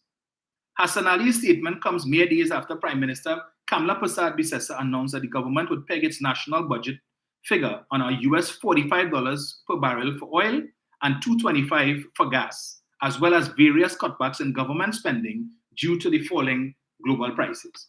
You hear that? Various cutbacks in government spending due to the falling global prices for oil and gas. But they expected that when the PNM came into office, when the price of oil and the price of gas was much lower than what it was when the PP left office, that the government should increase spending. And increase spending is only when the PP in office, it makes sense to reduce and cut back on government expenditure when the price of oil and gas fall. But when the PNM comes into office and it falls even lower, and you all would recall at one point in time, the price of oil was $0. Because of the significant supply situation relative to demand, they expected this administration to spend more money. And as Ms. Dukaran would have told you, 75% of the country's foreign exchange comes in through the energy sector. But when oil prices and gas prices was what it was when this administration came in 2016, 2017, which resulted in the first withdrawal from the Heritage and Stabilization Fund, right? Because the reality had satisfied the condition in the act that would allow the government to withdraw. If it is that there was a shortfall in actual revenues versus projected revenues of 10% or more, then the government could withdraw. Otherwise, to that, they couldn't touch it. They just had to watch the money there and say, wow, boy, And that is the only reason why the People's Partnership didn't touch the Heritage and Stabilization Fund. The only reason why is because they did not satisfy that condition of that 10% difference. Otherwise, crapo smoke your pipe. So when they're boasting and beating their chest, we were in office for 5 years and we never made any withdrawals. It's not because they didn't want to, It's because the law prevented them from doing it. And if it is they had gone to Parliament to try and amend the law, well, boy, the PNM would have taken a turn in the tail, and they couldn't risk that so close to a general election. He goes on to say, We are experiencing about a 40 to 50% loss in gross revenue, but like I said, we manage our cash flows very carefully in these times. Yesterday, Hassan Ali said Petrotrin would use the down cycle not only to optimize and restructure the company, but also be prepared for when the price begins to rise. Hassan Ali said the company would reduce spending on drilling and development programs, as many of its aged assets needed to be replaced. The focus, too, he said, would be on cash management rather than accounting profits. So we're not concerned with making profits at this time. All our concern is, with the little money that we're making, is to see how best we can manage it to meet our expenses, to minimize the losses. But profits right now, we're not even studying that because that is not even a possibility. This is Khalid Hassan Ali speaking in January of 2015. Let me repeat that. The focus, he said, would be on cash management rather than accounting profits. They realized profit was nowhere on the horizon, so we're not even studying that. He added, we will continue to cut, maybe to a reduced extent, our drilling programs, our developmental programs, because we have an asset that has to be replaced. So under them, in 2015, they cut back on drilling, cut back on the development programs. And when we are feeling the impacts of those decisions today, they want to come and tell you see, under Rowley and Stuart Young and Imbut, they decimate the energy sector. Our production of oil and gas is significantly lower today than what it was under them. But who took the decision in 2015 to cut back on your drilling programs? Who took that decision? Them. It is right there. This is Khalid Hassan Ali talking to the Oil and Gas Journal, right? And to the Guardian newspaper. He is saying that. So they took decisions then. So if you cut back on drilling, what the hell do you expect to happen later on? When it is this administration came in now and the price of oil and the price of gas was even lower, so they don't have any money. They don't have the quantum of money. So the focus now is let's see how we can manage what little we have to be able to ensure that public servants still get their pay and we don't have to send home anybody. Let us see what we could do. And in addition to this, the cutback, they gave the beautiful, sweet concessions to the energy companies. So Petrotrin cut back on drilling, cut back on development programs, so you're earning less money. The section, the department in your company that was making the most money, you decide to cut activities there, so obviously it will affect your bottom line. Meanwhile, you have the refinery that bringing down, so even when exploration and production making money and making a profit, the refinery eating up that profit. But that wasn't bad enough. You go and give generous concessions. So Petrotrin say, well, here, we cutting back on drilling. Well, the government say, well, here, we'll go and talk to the private energy companies and we will give them generous concessions. So where you are leaving off, they could pick up. But the trade-off is, or the caveat is, that they wouldn't have to pay any taxes and royalties on that activity for about 10 years. Any money that they spend to drill, to find oil, we'll tell them they could write off that against whatever taxes and royalties that they have. And if it is what they spent in the year is to drill is more than taxes and royalties that would have accrued for that year, we will tell them the difference. They could roll it over to the following year and keep rolling it over until they use it up. So drilling cut, development programs cut. So Petrotrin now is making less money, and any future prospects of earning more money from those wells that they might have dug, right? And they could have capped, they say, well, right, so we know it have oil here, we drill, we find it have oil here, while we still have some money. This administration comes in 2015, 2016. The price of oil and gas fall even lower, so they have money for that. So any well that you drill and cap, we can't do nothing for that. Only to hear, well, you know, the private companies, energy companies, that drilling and taking up the slack for Petrotrin, well, they ain't paying nothing either because Kamala tell them, well, they get a blind. And Kevin Ramnaran tell them they could get a blind. They're only concerned about, and it's the same thing they're doing at foreign reserves. They're only concerned about figures. So we could say, yes, it's because of us, production numbers are where it is today. So production went up under us because we offered incentives to the private energy companies to go and drill to find more oil. As Donald Trump says, drill, baby, drill. We give them incentives, yeah, they find it. So the numbers looking good because of what we did. So the private companies finding oil and they're finding gas, and yes, production high, but guess what? The country ain't making nothing from the high oil and high gas production because of the sweetheart concessions that the People's Partnership gave to them. So the figures looking nice. We can say, yeah, we're taking credit for that. It's because of us, we're producing 100,000 barrels of oil. And because of us, we're producing how many millions scuff of natural gas, thanks to our policies and the incentives that we gave to the energy companies. But we ain't getting nothing from that. Not one dime. So we're happy for figures and beating our chest. But how do those figures translate into money into the treasury? They don't. It's the same thing with the foreign exchange. Yes, we want to build the reserves, build it 11 billion, 12 billion, 15 billion, 20 billion. And it's just there in the central bank. And the economy needs it, but you're not releasing it because you're only about building figures, you're only about numbers. And figure that all these high numbers will make you look good.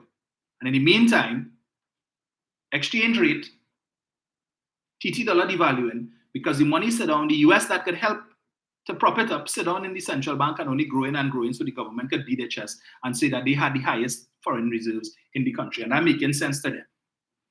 But again, as I said, they could afford to do that. Because when you have the leader of the opposition is the highest paid public servant in this country, cost of living don't matter to her. She gets paid a salary as the leader of the opposition. She gets paid a salary as the elected member of parliament for Paria. She gets paid her pension as the former prime minister. She good. So if the price of stuff goes up, it's just her. Gregory, how much she and Gregory eating? Right? How much they eating? And probably her son and two grandchildren, so she say. How much they really eating? So if the price of stuff go up, so what? And if she becomes prime minister again, she don't have to pay for none of them things. So she good. So if it is only catching all your backside, I in office for 5 years, and after that 5 years, the hell with all you. Or you could vote us out, we're okay. Because we will thief as much as we could to make sure that we good after that. All she wants is 5 more years. She can't make, physically, she can't make 5 more. So she couldn't care if after that the UNC ends up in opposition for perpetuity. It's neither here nor there with her. But understand the people who pull in their chains and the people who are informing the decisions that they have made and the policy in their economic transformation plan are people who could afford to have an exchange rate of 10 TT to 1, because the profits that some of them will make from the US that they have hoarded is more than enough for them to live large. So it don't matter to them. If the price of bread goes to $50 a loaf, they're okay. If the price of flour goes up, it don't matter to them, because these are the people who will go now to these restaurants and spend $3,000 and $5,000 on a meal for a few of them, and will buy the most expensive wine and the most expensive champagne because they're pulling up in the most expensive vehicles and the money is there to be spent. It does not affect them. These people are immune from when it comes to cost of living. That is why they want to make, but when it is, Dr. Rowley said, there is nothing wrong with the rich getting richer, but the poor must come out of poverty. You feel these folks, who have businesses, that is their primary focus when they wake up each morning. How I can make more money today. And the government has nothing to do with that. Nothing to do with that. He goes on to say, we have just come out of the acquisition of seismic at the marine acreage in Trinma. We have certain responsibilities there, and we also have already started development programs in terms of our land seismic. So there's a lot of potential. Although the oil price ended yesterday at $46.30 a barrel, with gas at $2.81 per Trump, Hassan Ali said that would be sufficient to withstand the current crisis, although he said that that would only be for a short time. He said there were several initiatives that the Ministry of Energy and Energy Affairs would undertake to manage costs carefully. So their focus was on managing costs, not on making profits. It was just staying afloat. How do we keep Petrotrin afloat? How do we keep Petrotrin in business? How do we make enough money to pay salaries and continue to import oil and so on? That was their focus based on what he's saying here. It wasn't about making profit. So when they're talking about Petrotrin was profit making and Petrotrin wasn't losing money, but I'll come into that. If you think of that in terms of our lifting cost, in other words, the money that is required to take a barrel of oil out of the ground, we can manage at the current pricing scenario. We can manage on a cost basis, but not forever, but we can manage for a period of time. Last month, Energy Minister Kevin Ramnarine announced in the Senate that Petrotrin had suffered a loss of $346 million in 2014 and had a total debt of $14.38 billion. He made the comment as he appealed to Petrotrin workers not to carry through on a proposed strike action over the company's claim that it could not increase salaries. They could not increase salaries. And so Roger at the time wanted to strike. We shut down the company. How the hell they could say they can't afford to give people increase in salaries and they give the public servants and them 14%? So who is we? We working in the oil sector. We want a pay raise too. We want 14, at least a 14%. And Petrotrin said we can't afford to give even 0.5%, not 1/4%. That's what he's saying here. He made the comment as he appealed to Petrotrin workers not to carry through on a proposed strike action over the company's claim that it could not increase salaries. 0%. Zero. Not 14, 0%. And that was supposed to be the backbone. Petrotrin was doing so well, and yet still he couldn't even give 0.5%. Nothing. And the same Roger, what was Kevin Ramnaran trying to avoid? Telling them, don't shut down the company at the time. Right? They were planning to engage in a strike that could have crippled this country's energy security. Same Roger was planning to engage in a strike to do just that. So when you would have had no fuel in the gas station, park up your car and walk. Just like take your blasted rig and go. This is not the time for acrimony. This is not a time to break down Petrotrin, but a time to build up Petrotrin.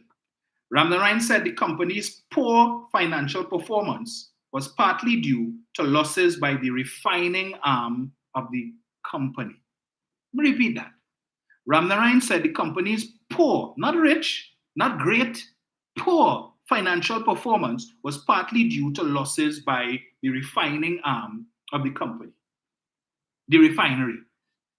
That's the only thing he singled out, right? Partly due. He didn't mention any of the other causes, but the refinery, he is telling us here in 2015, this was when he made that statement in the Senate in December of 2014, that the company's poor financial performance was due to losses by the refinery, the refining arm of the company. But keep it open.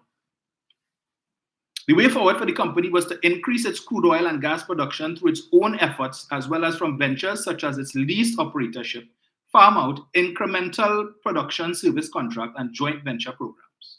So he is telling you the way forward is for the company to increase its crude oil and gas production through its own efforts. But yet still, a month later, the president of Petrotrin, Khaled Hassan Ali, is telling you they did the exact opposite. Ramnaran is telling you to save the company, and for the company to go forward, we need to drill more, find more oil, find gas, or whatever it is. And in January, Khaled Hassan Ali is telling you, well, we have taken a decision to cut back on drilling. So the things that Ramnaran told you we needed to do to go forward for the company to stay afloat, which is to drill more, find more oil, we are telling you we're going to cut back on that. So we're going to look, our efforts to find oil is going to be reduced. But I'm making sense to them. So they did the exact opposite of what Ramnaran said was required for Petrotrin to see profitability, to keep the company going forward. 1 month later, the company head is telling you we're going to do the exact opposite that Ramnaran said. So we cutting back on our activities to find more oil. And they want to tell you, but the company was doing well. The company was doing well. In 2017 and 2018, it was doing better when oil prices were even lower than it was. When he was complaining here that they only looking to see how they could stay afloat. But when Keith Rowley and the PNM came in, the price of oil fell even lower. At some cases, $27 and change, and even lower than that per barrel. The company was doing better than it was doing when they were in office at $46 a barrel. And to the fully dunce, that making sense. Kamlanomics. Contacted yesterday, Petrotrin's communications department said that at the end of 2013-2014 fiscal period, the company's revenue was TT 29.285 billion, and there was a loss of 347 million. The main contributor to the loss was low refinery margin. So $30 billion in revenue, and you still suffered a loss of 347 million. What does that tell you? It means all the revenue that you generated went into expenses. and it wasn't enough to meet your expenses, that you had to incur losses of an additional 347 million that you had to find money to cover those costs. Where that money came from? Where it came from?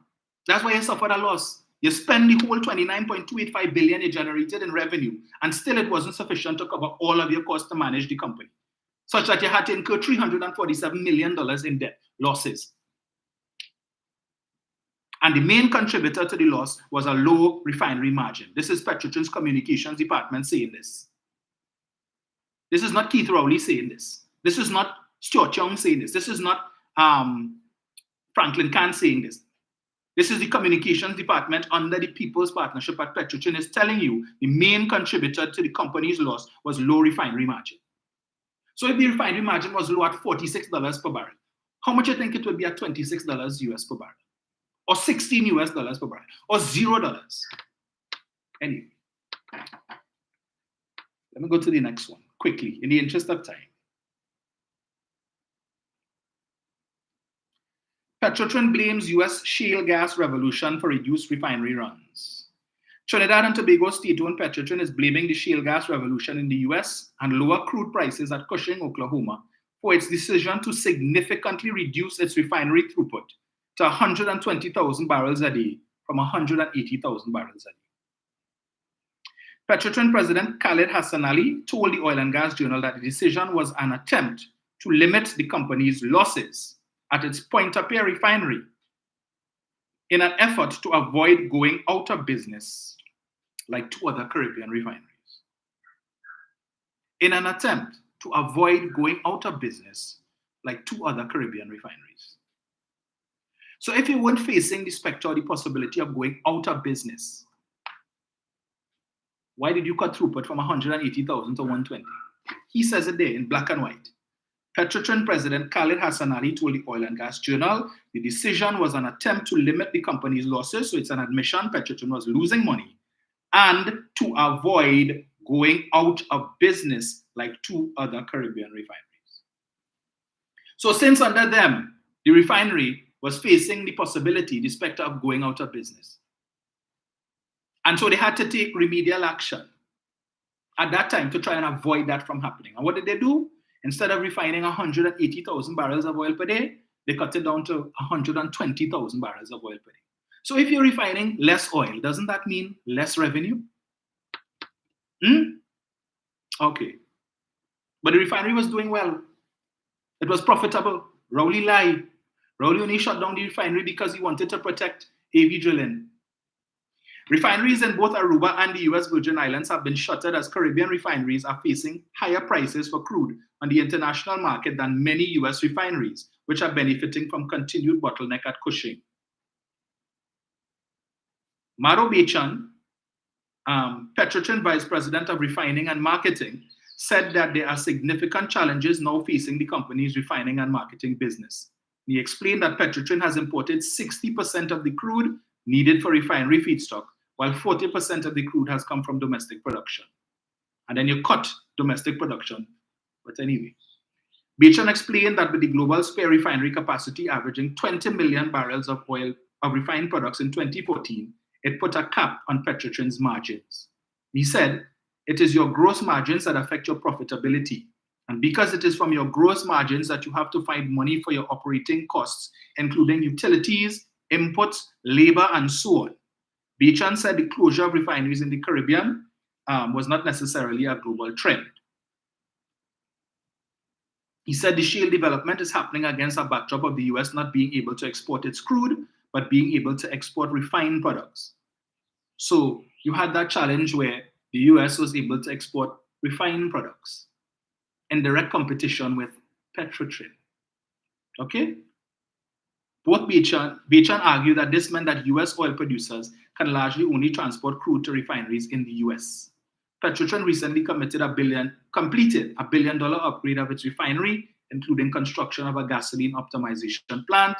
The company's president, however, said even this was not helping since recently gasoline was being sold at less than the cost of a barrel of crude. Let me repeat that. The company's president, however, said even this was not helping since recently gasoline was being sold at less than the cost of a barrel of crude. So for each barrel that they import, they were making, when they refined this barrel of oil, the products that was coming from that, they were making a loss on every barrel of oil. But I don't know how the fully dons could tell you Petrotrin making profits. Petrotrin is not a loss maker. Petrotrin is not a drain on the treasury. But yet still, for every barrel of oil that they import, according to Khaled Hassan Ali here, they were losing money. This was not helping since recently gasoline was being sold at less than the cost of a barrel of crude. And he said the company was also engaged in the construction of a diesel plant that it hoped would help it survive the challenge. Hope it would help the company survive. In addition, Petrotrin has reduced its sales of refined product to the US East Coast market, instead concentrating on its premium markets in the Caribbean. So they gave up basically their US markets. That's what they're saying here. Petrotrin reduced its sales of refined product to the US East Coast market. So they were selling to the Caribbean, they were selling to the US East Coast market, but they were under so much pressure. They couldn't afford to import 180,000 barrels of oil anymore. They had to cut to 120 to survive. And that lucrative US East Coast market, they gave up that. So the US, they were earning from there, but you still have these clowns want to come and tell you Petrotrin was a net earner of foreign exchange. Why would you give up? Since they wanted to, why would Jindal want to come here and buy a refinery if the refinery is making sense and is a loss maker? Why it is? Well, then tell me, why did Petrotrin have to reduce its sales of refined product to the US East Coast market? But when you give up that, and there's still demand there, so somebody else will come and take your position there, right? You ever hear Kevin Ramnarine talk about that? You ever hear Roger talk about that? No. But we want pay increase. Hassan Ali said the solution was more domestic crude production, which will reduce the refinery's reliance on higher priced crude. But you cut drilling and you cut your other development programs, but you expected domestic crude production to increase. That's the only thing he identified as the solution, was to increase more domestic crude production. So apparently, here we have the elves again. Every night when everybody go on home, whatever, and the skeletal staff, when they come next morning, hey, barrels and barrels and barrels of crude oil. Where that come from? The elves. These things are ordered of themselves, like manna from heaven. Somebody say, God, look, they need them 2 tanks, Petrotrin have them empty. They need to, all right, deal with that. And the oil disappeared. Because I can't see how else you expect domestic crude production to increase, but you cut back on your drilling, which is how you find oil, and you cut back on your other development programs and expected the company to survive. The fully dons don't talk about that. They don't make mention of that. But want to tell you, yes, Petrotrin was doing well, and Rowley shut down the refinery because when all the while they were telling us in 2014, 2015, the company losing money, the refinery losing money, the refineries are drained on the treasury. The refinery, you heard it from Kevin Ramnarine's mouth, you heard it from Khaled Hassan Ali's mouth, you heard it from Maro Bechan's mouth, you heard it from the communications department of Petrotrin. All of them telling you, it is the refinery that is the problem. It is the refinery that is dragging down profits. It is the margins, the low margins from the refinery. For every barrel of oil that we import, we're making less money when we sell the products from that one barrel. Ramnarine tell you the refinery. Bechan tell you the refinery. Khaled Hassan Ali tell you it's the refinery. The communications department of Petrotrin told us the refinery was the problem. But today, the refinery wasn't the problem. The refinery was doing well. They should have left the refinery open.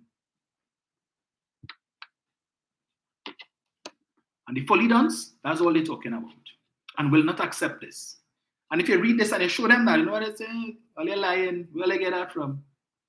Cognitive dissonance. They've hold on to this lie for so long that even when they hand them facts, they don't want to hear that. Is A.V. Gillen, that's why Rowley shut down the refinery. Right. But you heard when Maro Bechan said the majority of the revenue money was going to paying salaries, overhead costs, other operational costs. That's where it was going to. You had a refinery that needed upgrading. Dr. Rowley mentioned it the other day. You have to spend about $700 million to upgrade because we still have these dials. Now, instead of manual things, because this refinery is 100 years old. The country doesn't have the money for that. If the government could have afforded it, if we were producing 675,000 barrels of oil per day like Guyana, well, of course, thing good.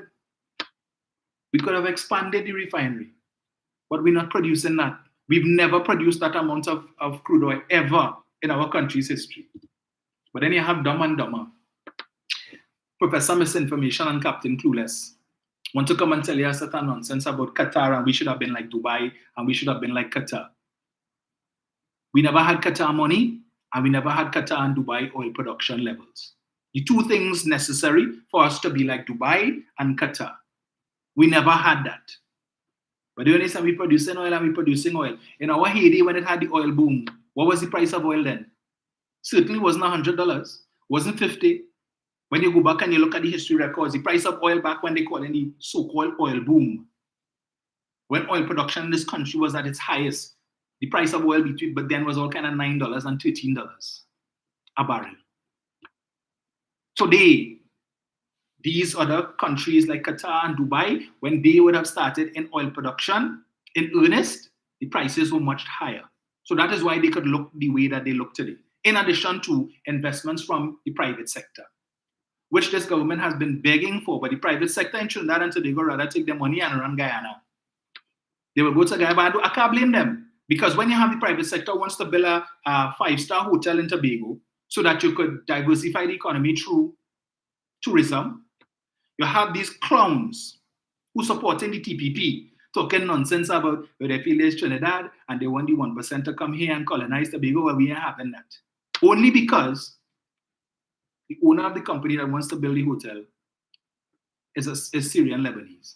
That's their issue, number one issue. And using things like the ecology and all of that and the environment as secondary excuses. But the main issue that they have is an abood coming to build, right? Build the hotel to bring tourists to your country so that you could benefit. Because when the tourists come, whether it doesn't matter if Mr. Abood or whoever owns the hotel, he can't tell the tourists, don't go here. He can't tell them, don't buy from this person and don't buy from that person. He don't care.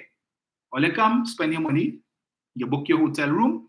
If you decide you want to spend whole day outside, it doesn't matter to him because you already paid for your hotel room and he has gotten his income. So if you want to go outside and rent a taxi and you want to go and spend your money on the beach, you want to go and buy red mango and tolum and sugar cake, you could do that. It doesn't matter to him. You want to go on to the whole island, you want to go on to the island pool, you do that. But he is building facilities that will attract people. And it is now up to the rest of Tobago to capitalize on that. When the tourists come, you need to create a product that is going to want them to leave the hotel and come outside and put money in your pocket. They want that. But ask them, so what is the alternative? Farley bring any international hotel brand? No. 2.5 going on 3 years that Farley is chief secretary. What has he done with respect to tourism? To improve the tourism product in Tobago. They built a roundabout the other day and that is cause for applause. That is cause for celebration. But yet still you're going to cut ribbon, and rather than focus on what your administration has done for the last 2.5 years, the majority of your speech is taken up by you talking about meal shove and what the former administration did and the rent-to-own or the build-own lease, the Bolt project, and all of that. The majority of his speech was spent on bad talking the former PNM administration rather than taking the opportunity to tell Tobagonians and by extension Trinidadians what you have done for the last 2.5 years, how this project will benefit Tobagonians in a meaningful way. You didn't talk about it, but you want to bad talk over London and Sil Dennis and all of that, and that making sense. And he's a transformational leader. Not to mention the opportunity at that same speech declared he wanted to tell citizens of Trinidad and Tobago who could come to Tobago and who can't come to Tobago. Right? The audacity, as if he has more rights to Tobago than Trinidadians. Last I checked, the name of the country is Trinidad and Tobago. But you want to track everybody who come to Tobago and where they stay in and all of that. So, right. So if it is somebody going to Tobago and you want to know, you have an intention to kill that person, you want to know where they are, you just need to get a link on the inside. So and so coming across Tobago. Let's find out from where it is he's staying there. Right. Because I know they're creating a database on everybody who come to Tobago and where they stay in, down to if they rent a car, which company they rent the car from and how many days, all of that information he wants to track. So if somebody want to kill somebody who wants to Tobago, hey, find out that for me now. This man coming across Tobago tonight. He landing well. So you let me know, not check the system and see which guest house he's staying at. Or if he renting a car, what time he picking it up? Which company? And probably thinks that's a good idea. You want to rent two fishing boat for the Coast Guard. But my question is, when you had the meeting the other day with the National Security Council, did you indicate to the Prime Minister and the Minister of National Security that the Coast Guard in Tobago needed these facilities? Did you indicate that to them? You had an opportunity. You were sitting right next to Ulla Christopher, but you was probably so uncomfortable. Sit down there next to the woman who is say wearing Balize bloomers. So uncomfortable sitting next to her like his brain wasn't working. So he just looking at his watch every minute. Say, how much longer again we had this boy? How much longer again? I know how much longer I could sit down next to this woman. Huh? And when he, every minute with the iron. Shame. Because you bad talk the Prime Minister. You bad talk the Minister of National Security. You bad talk the Commissioner. And here is he seated. Fali, Commissioner, the Prime Minister, the Minister of National Security. So if he look left, Ola in the face. If he look straight ahead, Hines in the face. And if he look so, Dr. Rowley in the face. You know what to do. What to do? You see, this what they do me by? So everybody who he bad talk, right in his immediate circumference. So you can't look. You had to watch. Poor soul. So like it didn't occur to him. I don't know if he mentioned it. But if he didn't, well, there's cause for concern there. But I will say to the government, again, this is low-hanging fruit. Do not give the UNC any talking points, because I'm sure they're going to talk about that this morning. Right? To say that the government is providing, and we will hear about how much all the damn vessels that pack up down Stobos Bay and all the vessels that they have there, and you can't, and all of that. And yeah, we're going to hear that. So as best as possible, handle that situation. If they need two boats, see what you could do. Even if they had to send one of the patrol vessels across the Tobago for their use as the case may be, please. Well, let us not give them unnecessary talking points, right? 7701763. Let's do this for you.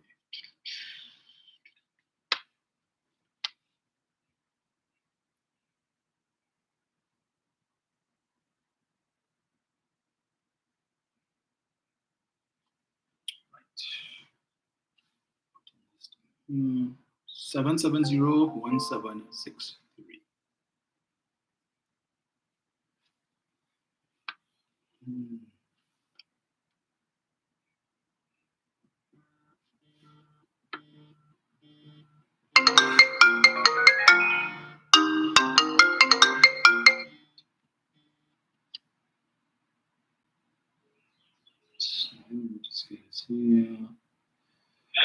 Hello, good afternoon. Good day, Dominic. Hi. Amazing. Competency, forget the past and forget all what they see. You must know, right, how much money you work for, how much bills you have. You know you have a shop and you sell ABCD, right? On a weekend you make Europe. What whatever you make, and that is your money making food. But you decide to close it down and tell Fulham. That makes sense to you? Like Petrotrin, you closed down. What was your money making business, your food, with order of soup or curry, whatever, Fulham. And you have to tell on workers. That makes sense to you at all? When you raise the price of US dollars, who suffered? The same people you want to govern. So that makes sense. From $6.75 to $10, which is $2.25 more on everything you have to buy. You have a credit card, you don't pay it off, you pay interest in US dollars. That makes sense? So, is things a hate or a wholesale dotish? What is it?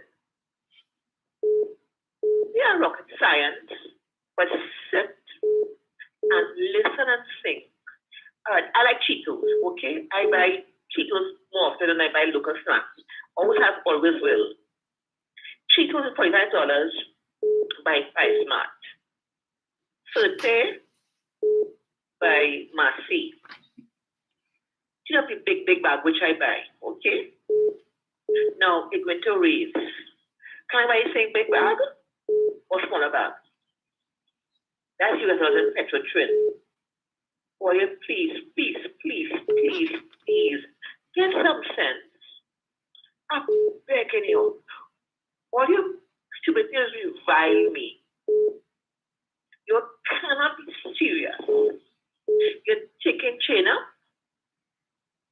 but you won't see when next day, God forbid. What can they say, though? You know, I know. Nobody tell me. You know, it's UNC full-time this. No, honey. You're ignorant. You're in some stupidity. Have you in it? Okay. Between now and next year, please get some wisdom. Rent one, thief one, borrow one, hyper one. I don't care how you get wisdom and sense. Please get some. Because if the money is the value of money or you go up or down, you will suffer. Because in the long run, you have children and grandchildren. If the IMF come in, you're going to wine a whole pot. You will have to burn paper to cook your food. Use wisdom. I ain't talking reason. I'm talking sense. If you love yourself and this nation, vote PNM. Are they perfect? No. But they still try. We should be grateful to God first and foremost, and to the PNM. We're talking about food wages, okay? Prices. But watch Price Smart. Watch how Price Smart pack. It's expensive, okay? You are lying, they're going to good price, but it's expensive. So I'm happy to take the bag. Thank you. Jenny. Hello. Hi, Dominic. Agent. Hi, good afternoon. Good afternoon, Dominic. Good afternoon, those who are listening and tuning in and see what to call after. Dominic, I noticed something and it tells me how much people in Trinidad and Tobago just love to complain.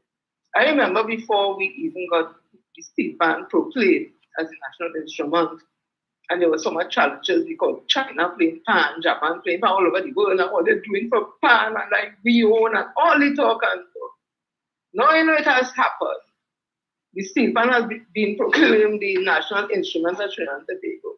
We now get the intellectual property rights to the pan. We can produce it, we can own it.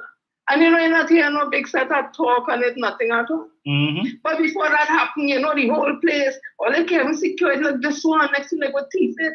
And Winston's Priest Simon and them worked so hard, Rudolph Charles, Eddie Manette, brothers, and every time you will hear them complain about it. But now to come out and speak with pride about the fact that it has been proclaimed and that it is, we have the rights to produce it, manufacture it, you ain't hearing much about it. So I will just continue. So all those who would have been in the struggle for pan, they were called hooligans, they were called worthless, they were called vagabonds, they were beaten, there were fights between themselves and all that, trying to get respectability for the steel pan. All the tuners, the arrangers, those who made the pan, those who bought everybody, even the Jamettes and all, because they were part of the pan fraternity in the sense that they were there in the Paria, they were cleaner. They were there also fighting with the men when they were fighting, stick fight and all that. All those persons and those now, I know that they are very happy what has happened because the pan has been given a prestige, a stage, a part of our life and a part of our history. And they should be proud today, and especially Miss Beverly Ramsey more. Since she has become the president at Tobago, this woman has done a lot of things that all the man would say for all them years. Tobago making no money, Tobago had no way to go, Tobago this, Pan Curly when Panorama finished, they can't get the money. You don't hear to say again under Miss Beverly Ramsey more. They have a place now, it's on Rice Road. Pan has been proclaimed under her, and they have been given the intellectual property rights. So congratulations, Ms. Ramsey, and of course to this government, and Dr. K. Christopher Roddy, and Minister of Culture, Randall Bishop. I just want, in the scheme of things that everything you talk this month, because you know finances is your area. I want to tell you that you see people like Mala Dukaran and they, all of them have one thing in common, the surnames. And you see, because of that proud ancestral name, Indian name, those who not in the interest of building this country and total feelings, they're like quicksilver, you drop it on the ground, but they know when to pull back together. And that's why they have happening. All them searching the wagon now, the Dukaran, the Kevin Ramnarine, and all those who talk, you know, it's about they coming by, because one thing they understand well is to stick together. Stick together as one, no matter who. It's them against we. That is how they see it, and that is a fact. I also want to end by saying this. You see, all those are Indian descent, especially some of them who on the live, who portray themselves to be, in my opinion, African people, do not get any horrors when I or anybody talk about Dalits or the Indian history in the community of Trinidad during the invasion. Because that is only history. And if only Nani and only Peter and only Pan and Bauji didn't tell only about only history before they came in 1845, tell where you all came from and what happened when they came here, don't vex with we for when we talk about it. And you know why we just talk about it? Because we like to throw enslavement in we face, tell everybody we are the whip mentality, we scrap in a barrel, and that this is what we do in enslavement. We sell one another, and all enough to tell you about history, but learn about all the blasted history too. Because all they don't know all the history, because all they know all the history, all the behavior will be totally different. Your history didn't start in Trinidad in 1845, and everybody must be proud of the history, whether it's negative, it's unpleasant or not, because your history. And Dalits came to this country, and the next one tell me, oh, we run from the land, we don't want to work it. Yes, we don't want to work it after emancipation, because you care how we working for 400 years for free, build in Europe, and then when they come now, emancipate until we come back to work for free, we don't right to run from it. But when all they came here, Harold and the others on the life, all they met no forests, all they met the forest unclean, all they met houses built, because the barracks all they was living in, all they didn't build it. The white man didn't build it. We built it. When all they went in Nelson Island, we call you all disease.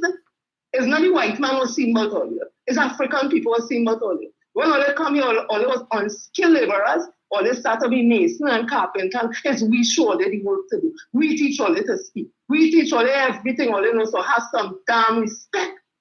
No one understand when all they talk to African people that the significant we played in all their life when all they came to Trinidad and learn all their damn history. That's what I was saying that. And no Brahmin didn't come here because no Brahmin had no need to leave India to come here because they were part of the caste system. The Dalits were untouchables, they were not a part. It's not we say so, that is history. It has been outlawed now, but it is the history. So no all the damn place when all they talking to us, and we'll have respect for each other. Thank you, Doc. Thank you, Jen. So there's a gentleman, well, someone by the name of Nigel Traverso, is it, on Facebook, who's asking me to say or to tell you all what the PNM did in the last 9 years. I shouldn't have to do that. Well, I see Carol Myers has done an excellent job of providing him with the list of things, right? But just to amplify what Carol has shared.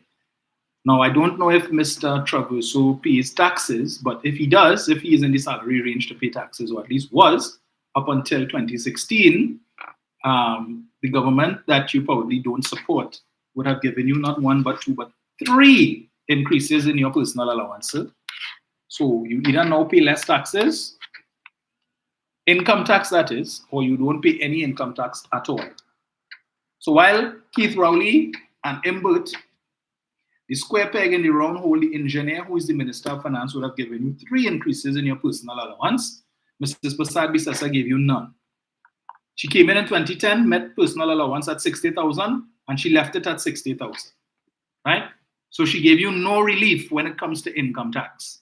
And as I've already done the calculation for you, for those of you who like to say Kamala gave public servants 14% and Rowley gave them 4%, when it is that you calculate what those three increases in your personal allowance equate to in terms of the amount of money that you take home, right? It works out to more than 4%. So you would have gotten a 4% direct increase in the amount that you get every month on your paycheck. But then in terms, when you add what it is that you now get to keep versus what you were allowed to keep under Kamla Prasad Bisesa, when, as it is right now, based on those three increases, that at the highest end, you're saving $7,500 in income tax that you would have paid to the state, to the Board of Inland Revenue. Keith Rowley has allowed you to keep that. So add that to your 4% and see what it works out to. Keith Rowley bought 3 brand new ferries for the Tobago Sea Bridge. Mrs. Prasad Bisesa bought none. 0. None. For the first time in this country's history since we started having that sea bridge, it is the most amount of vessels that we've had on the sea bridge. Most amount. That was done by this administration. Prasad Bisesa, the 2 that she inherited from Mr. Manning, she allowed it to be run down. And as I always say, when this administration came in 2010, they met in 2015, they met one of the ferries in the ICU and the next one in the HDU. They were able to save the one in the HDU, but the one in the ICU, they couldn't. And that one was sold, and on its way to its new owners in Europe, it sank. So it's now sitting at the bottom of the sea somewhere like the Titanic, and is a home for fishes and other sea creatures, right? But this administration bought 3, brand new. Prasad Bisesa bought none. This administration built 4 hospitals. And you have Central Block in Port of Spain. I don't know the last time some of you passed around there, but make a pass around the savannah and see what Central Block looking like now. Beautiful and almost complete. An improvement from what was there when they had the highest energy revenues in the country's history.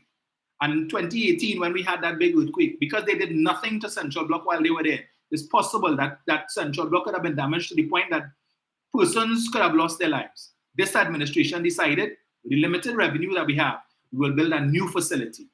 And they put aside $34 million to upgrade San Fernando Hospital, Eric Williams Medical Sciences Complex, Mount Hope Hospital, right? And also to refurbish the other parts of Port of Spain General Hospital. Kamla built 1 hospital, Cuba Children's Hospital, and turned an office building into a teaching hospital. She didn't build that. And the Cuba hospital that she built borrowed over $1 billion from the Chinese to build that. Keith Rowley built the Arima Hospital, the Point Fortin Hospital, the Grandy Hospital, the Roxborough Hospital, and Central Block. I'm going to take this call. I'll continue shortly. Hello, good afternoon.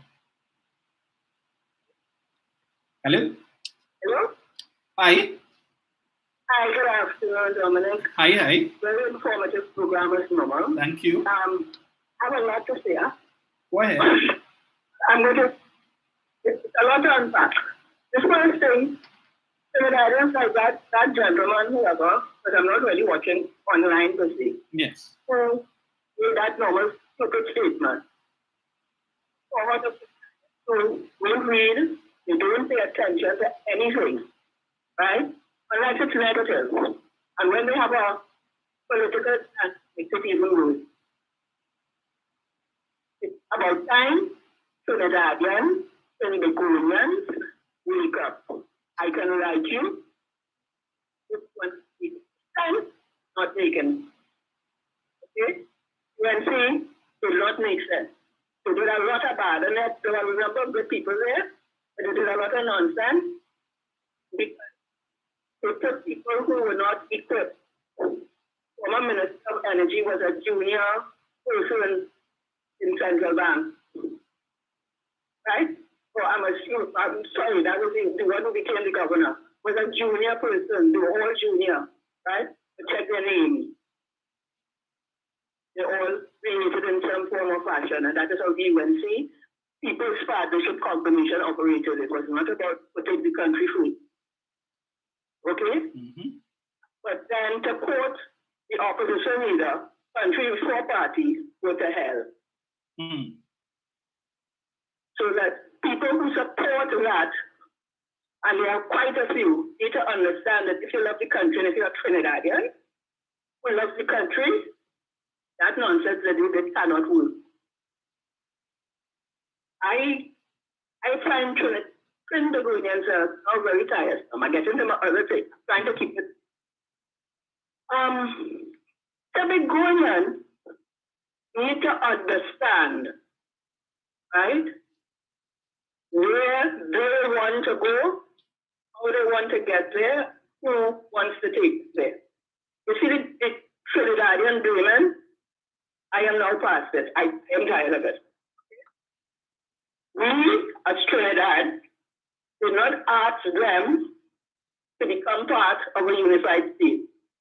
The history is that the people who owned them was bankrupt, they bankrupt the whole place, they had absolutely nothing. They looked around and they said, so we could put them right. And at one point they were going to be faced with insurance. And then they realized that couldn't work. The Britain and the Grenadines, the Britain and Grenadines and Tobago. Right? But Trinidad, because Trinidad was profitable, okay, we had kids, we had a whole lot of things that we as Trinidadians have taken for granted. Right? Tobago was put with us, we didn't have a problem. Trinidad, the country of Trinidad, and Trinidadians, I'm not talking about Twin Island State now, Trinidadians have always been welcoming everybody to our testament. Tired of it now. We have been going to Tobago, the largest tourism industry with all the talk to Tobago talking is from Trinidad. But guess what? And we were cursed because, well, we're not doing anything for tourism and you try to build Tobago and they fighting you down. And then they cut you when you go. And now that fool was Swali is a fool. And that's the nicest thing I could call him. Everything is Trinidad for the dog. He wants what? He wants to track movement. Trinidadians need to stay home. The East Coast has lots and lots and lots of lovely hotels. You need to go in and see some of the things that are offered, and they've been there for a while. Trinidad needs that tourism first, thinking about Trinidad and what the ghetto places we have on the East Coast, all going down. And the river come back all up in Tobago. You have to fish and feed. And you got to keep taking them photo, that is me. Right?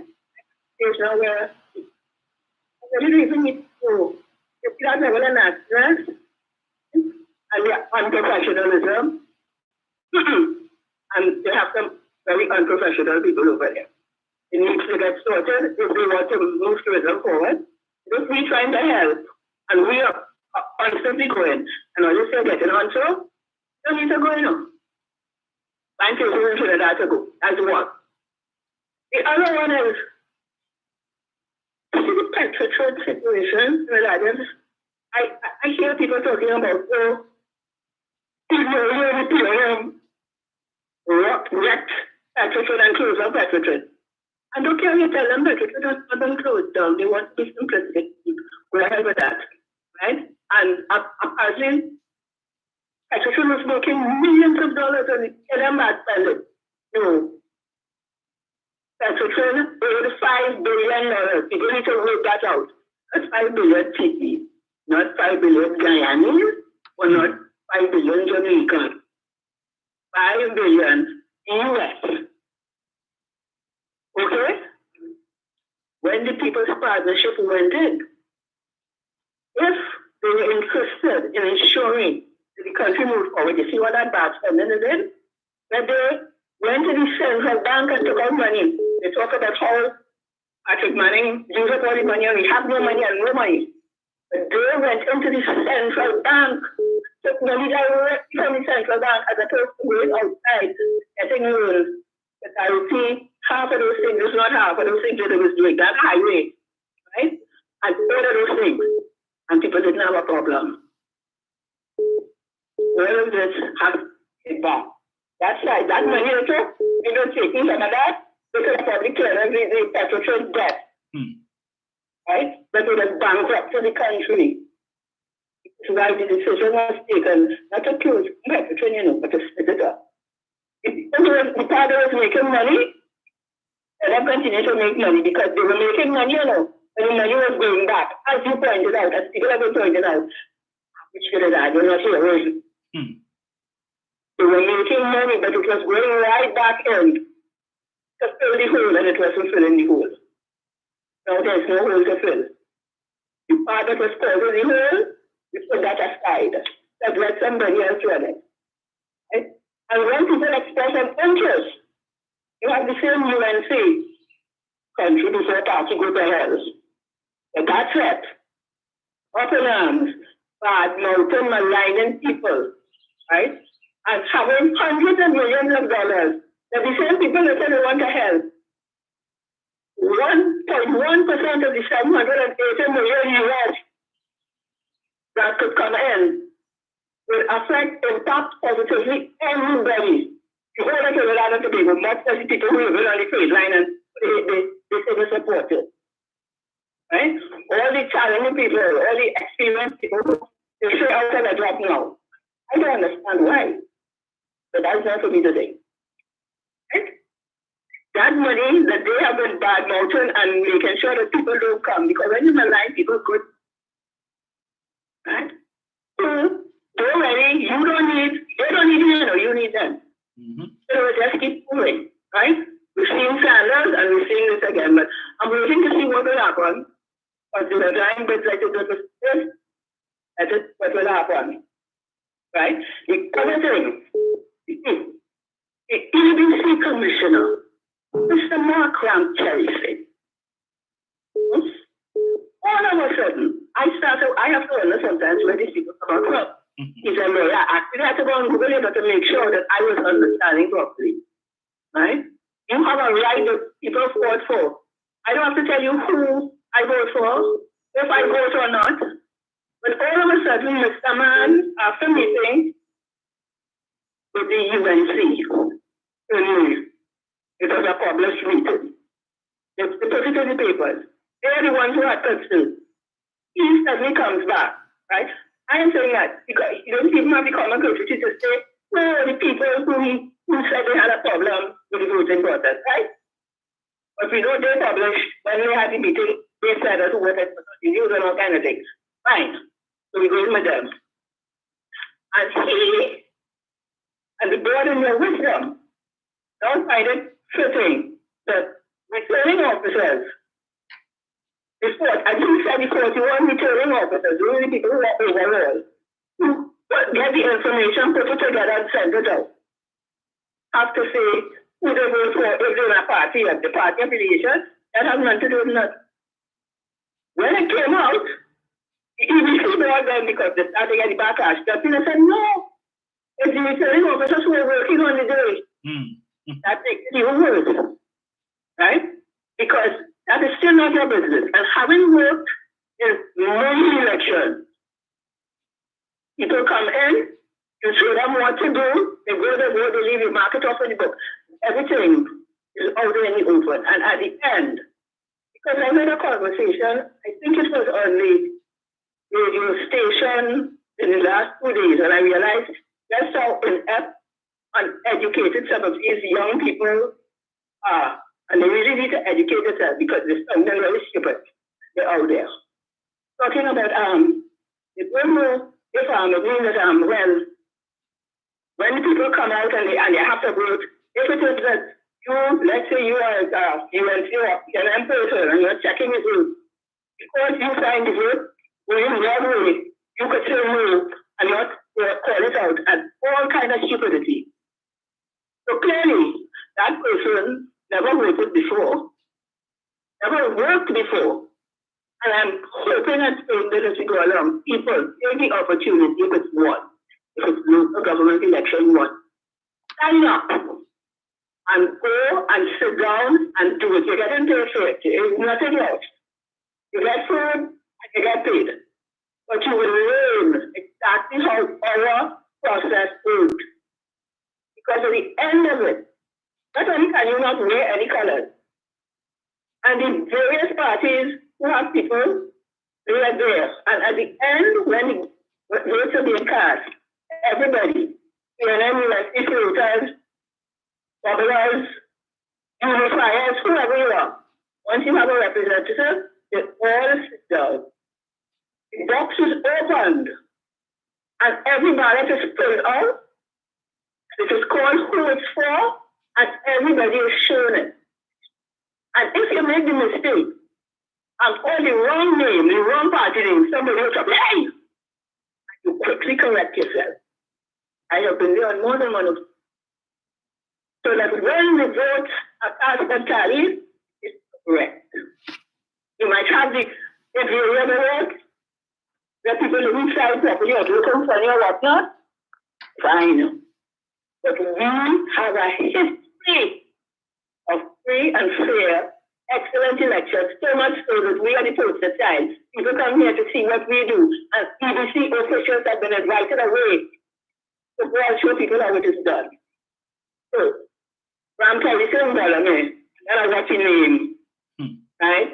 Ram Kelly saying, who should have lived here long enough to know who should have had that I have a problem with, not here. You see, that level of nonsense, he needs to consider if it's the president who appointed him, or I think he's appointed by the president.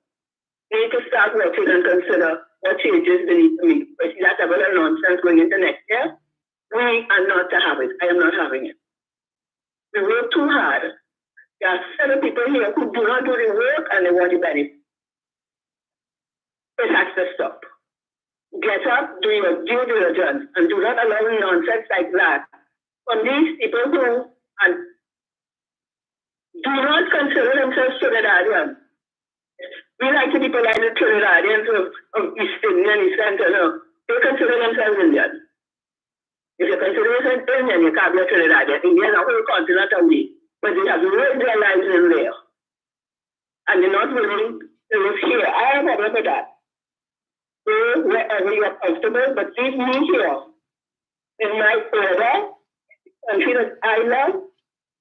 I am trying my best to build properly. Stop and start. Everybody has problems, right? But if we don't have the same head, you go to look at your own head. And people who are Trinidadian, who are Ligurian, who love the country of Trinidad and Tobago, and we are trying to build it, we need to continue, but we also need to start putting them so out, right?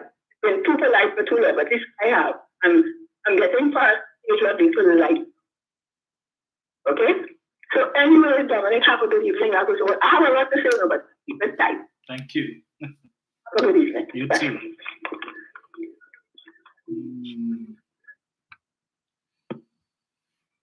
Right. Okay, I see Mr. Traverso has now changed. Stu now he's saying he wishes that all of Trinidad and Tobago could unite and that we would not have to deal with the race thing. Well, I agree with you, but we could have that discussion, but let us identify where it comes from the most. Let us identify that. And one of the reasons that Jenny from time to time has to deal with that issue is because of the comments that we continue to see on Facebook with persons who support the UNC always attacking PNM supporters. And it's always on the basis of either, if it's not a race, it's about PNM supporters are freeloaders, they don't pay tax, and they don't pay electricity bill, and they're not paying any utility bills, and they always begging the state for money, and all of this kind of thing. That is it is untrue, and it is disrespectful. Yes, you might have some people who are doing those things, such as who might be stealing electricity and stuff, but that is not just PNM people. It is not, because I'm sure if you go into somebody's squatting areas, you will see that there are other persons who are doing that, who support the UNC as well. So let us not pretend and make it seem as if that is something that is limited to some persons who you might identify. And this thing that you all have, you figure because somebody is of African descent, that automatically means they support the PNM. That is not the case. Because we don't have a lot of persons of African descent who do not support the PNM and are very vocal in cussing out the PNM and have some of the worst things themselves to say about the People's National Movement. Let me just get this. Hello, good afternoon. Hello. Hello. Hi, good afternoon. Good afternoon, my financial guru. Greetings, sir. How are you today? I am good, and yourself? I'm there.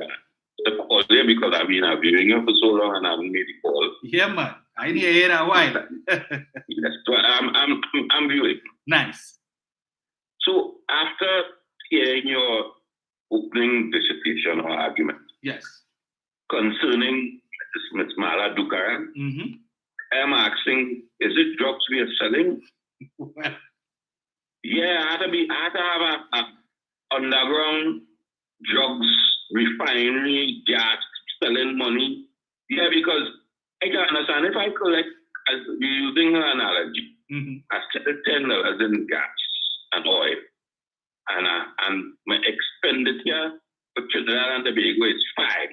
Mm-hmm. So I'm supposed to remain with 5. Mm-hmm. But she telling me I lost 2. Yes. But can't point me into the direction where the 2 walk down the road with the Minister of Finance in a box. Or, you understand what I'm saying? Mm-hmm. Well, explain to me, point me in a direction. Because that goes into, as you say, we don't collect cash. It's not to say that BPM will put us, call the Minister of Finance and tell him send down the driver with a bigger van this weekend because, I mean, the revenue is more. So I have 100 more car box to tote. Yes. With cash, you understand what I'm saying? Yeah. If that check does transfer from BP, whether it's in England or whether it's in Spain or wherever, Mm-hmm. to the Ministry of Finance, and the Ministry of Finance cash the check in the central bank collects just for US money from that. So I don't understand, unless the man in the central bank or somebody along the line taking all the money, I try to figure out where she's going with that, because I have a group of people selling cars here, and they watch a man, Toyota brought out a new vehicle on YouTube. Cheapest small van, I believe the market is going out. When they look at the size of an American vehicle, they realize now this vehicle is smaller. Mm-hmm. But Toyota made a little small van for $16,000 or $14,000 US. I saw a man there telling me, I have 4. But you know, it costs a little more because actually they're telling me it's $60,000, but remember I ain't that. Yes. And US had to get. So technically what he's telling me that he pay more for the US. So I'm asking, how is he getting this US? Because technically he's telling me, if you go to the bank, you're paying the normal $7. Right. So they can use that argument to increase the price of the vehicle. Mm-hmm. You understand my point? Yeah. So I ask myself, is it in a few years we're going to have people in Thailand or Singapore have a ton load of city currency and just throw it back into our, you understand my point I'm making? Yep. Because for you to buy these vehicles in Thailand, because there's where they're coming from Thailand and Singapore. And to get the US money to go to Thailand and Singapore, how are you accepting? Because one of the first arguments the UN made when the PLM got into office, and I'm glad when you raised the argument a while ago, one of the first to solve the problem of the economy, which they know what they left, was to devalue the money at the same rate that this lady is asking for, 10 to 1. I will never remember that. One of the first arguments that we have a shortfall for our US was that if I did US of 10 to 1, and I'm asking if we had to do that, the goods and services that people complaining that the government have no control of food price. If I devalue the US, what happens to the same food price that you all are asking that I have no control over? Mm-hmm. That automatically the cost of food, the cost of gas, the cost of everything goes up. Correct. So I'm trying to figure out, as if you listen to Mr. Aston, you listen 1 month before in December, Kevin Rama is telling you the refinery needs restructuring, it is in a mess. Mm-hmm. Hassan Ali is telling you in January 12th, that here we're going to, I can't drill for no more. I said, I can't drill for no more. I had to find a way to keep this thing run. It's like you have a little car, Dominic. Yeah. You have to run a little bull, the tire break down, the winder for the window concord, you have to run by electric. That's what we're going on with Petrotrin. And that's all. Yes. Just to keep the thing afloat. Mm-hmm. So if I do an audit, and the audit tells me that The refinery, as you outlined, that he outlined, implemented before Arsenal, on before that the refinery is in problems. So if I do an audit, I write about if they close the fridge, the Prime Minister say, if they close the fridge, I'm not closing down Petrotrin. Yes. So I asked a man the other day. Petrotrin was made up of 4 different entities. And if I do an audit, it had the refinery, it had the part where it was built for oil, right? You had the part where it was be bunker the fuel, and you have a section where it's distribute the fuel from Trinidad and all the Caribbean, right? And I do a research because I do an audit and realize that the part that draining the economy is the refinery. Which they know. Which one will you close down?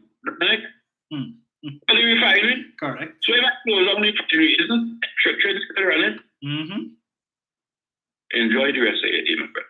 I'm trying to figure out the backward or stupid or done. Because they play the refinery as the entire thing as Petrotrin. So when the refinery closes down, as the man tried, if I buy oil, if I buy gasoline, do I buy gasoline? Not by the liter. So if I sell $100 and something billion in Trinidad and Tobago, and I compare the amount of money I spent, that means I install all the amount of liters of fuel that I'm supposed to buy. Because the only way I could acquire money is by fuel and the amount of liters that I sell. Correct. So if you compare what you're telling me, like I lose, compared to what I buy, it can't make no sense because the only way I could account for the money is by the amount of liters that I sell. And on top of that, if you look sharp, I am still selling the fuel under the cost that if you look sharp that I pay for it unless I get it at a particular time of the year or the month with the fuel. So the oil price go down and I'm able to pay for the next 6 months to store that when it go up. A benefit. You understand what I'm saying, Dominic? Correct. Perfect. Enjoy your day and thanks for the call. You too, sir. But them on the other side, they don't understand that. It's just not registering for them. And they will continue to tell you Petrotrin was doing so well. But I want to add to Mr. Traverso as well to tell you. I don't know if perhaps you live in South or where you live, so maybe you don't see some of the development that's taking place in the North. And so, like the Curap interchange, the PNM built that, the Diego Martin interchange, PNM built that, the Caranage police station, PNM built that under Camlight, was just a little house on School Street. The Diego Martin Sports Complex, PNM built that too. The Diego Martin Health Center, that I always say looks like a hospital on Wendy Fitzwilliam Boulevard. Also, the PNM built that as well. So you may not be aware of these things, but all of that was done. The highway from Valencia to Toco, first phase, that is finished. Maybe you should take a drive up on that side and you will see these things as well. The government campus that under the People's Partnership only needed to be outfitted when they came in. It was completed by the Manning administration. They left it empty for 5 years, 3 months and 14 days while they continued to rent a building at number 1 Alexander Street. Remember the same building, Paris building, that they tell us so much about?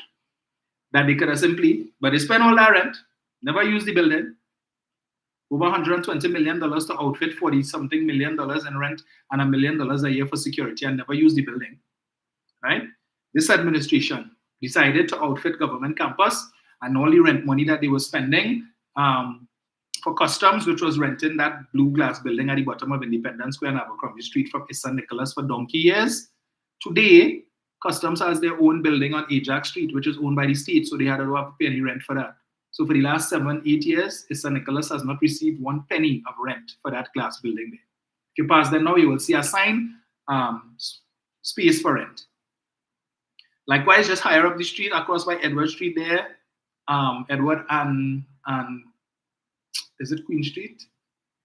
Yeah, I think so. Where you will see where the BIR used to be the head office, now BIR has a 20-something story tower. Right? They're not paying any more rent. The Ministry of Education that had little offices all over the place, they now have their tower as well. No more rent. The Office of the Attorney General and Legal Affairs is in one building, unlike what obtained under the last administration, where they separated the Ministry of the Attorney General and Legal Affairs was 2 separate entities. They were spending rent for an old building down on South Key there, which no longer exists. That building was torn down. Right? So just an empty lot there right now. And they have their own tower. So we're not paying any rent for that. The government also built a new headquarters for the Ministry of of Health. Currently, they're in the process of building a new headquarters for the Ministry of Social Development on Chagri Road, where the government printery used to be. Instead of just having this open lots of land there that belonging to the state, they're going to build. The construction is underway right now. If you pass, you will see work taking place there. So once that is finished, right now, the state is renting another building on St. Vincent Street from Faris Al-Rawi's family. They will no longer be renting from Faris Al-Rawi's family. You all should be happy to hear that, since already talking about how much money Faris gets in and Faris gets in. Right? Yes, they're building a new headquarters for the Elections and Boundaries Commission behind the Ministry of Foreign Affairs in St. Clair. So once that is completed, they will no longer have to be spending bread money for Scott House on Frederick Street. Right? They're building a new head office for the NLCB on Pembroke Street next to that at the Atlantic building there.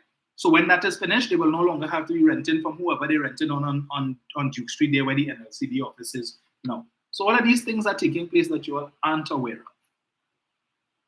So when you all ask what the PNM do for the last 9 years, you need only to look, right? Go on the Facebook page of the Ministry of Youth Development and National Service and see all the things that they're doing for the youth between 18 to 35.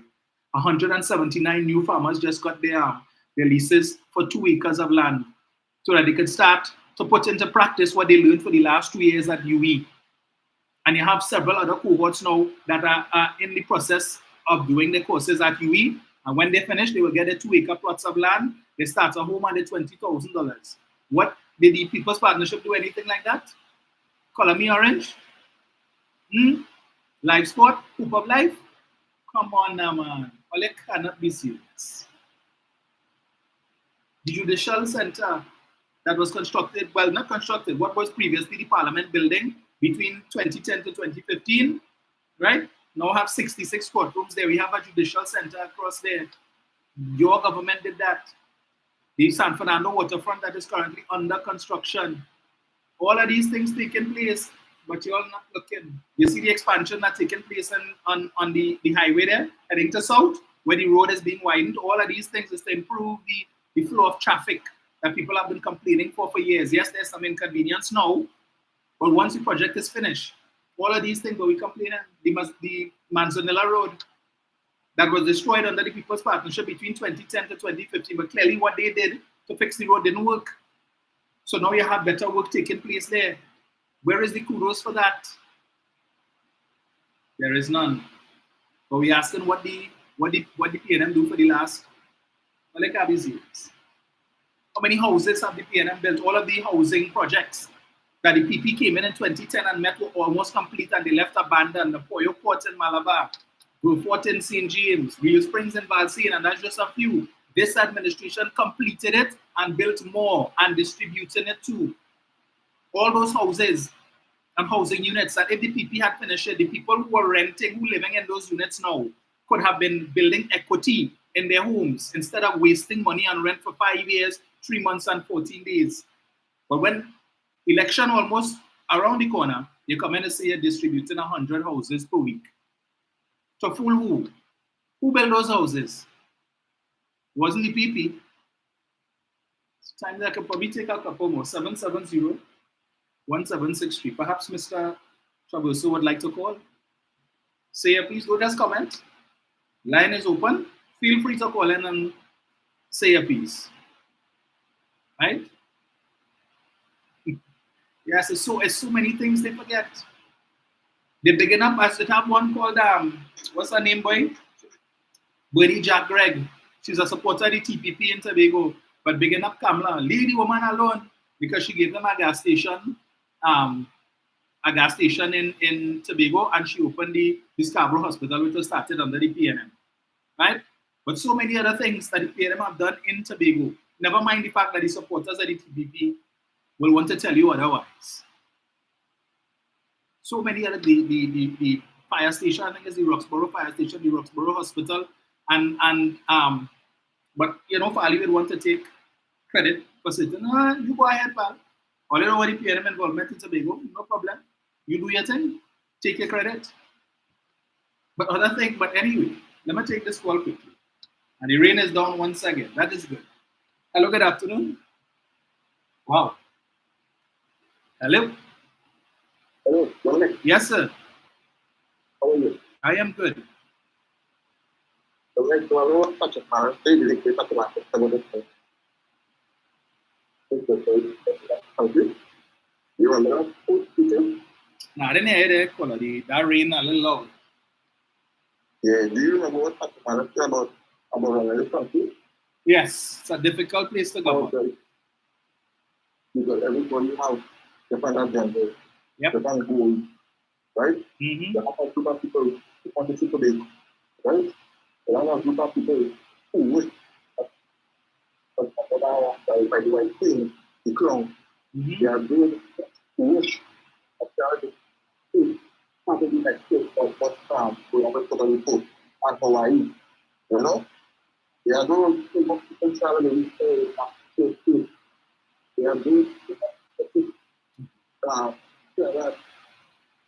the people from the country and they are all in this stage. Am I getting it? Yeah, Kola. It's a little struggle to hear. Forgive me, but the rain. Right? Yeah. There are all these different countries European and the country. And I put and I sport. Right?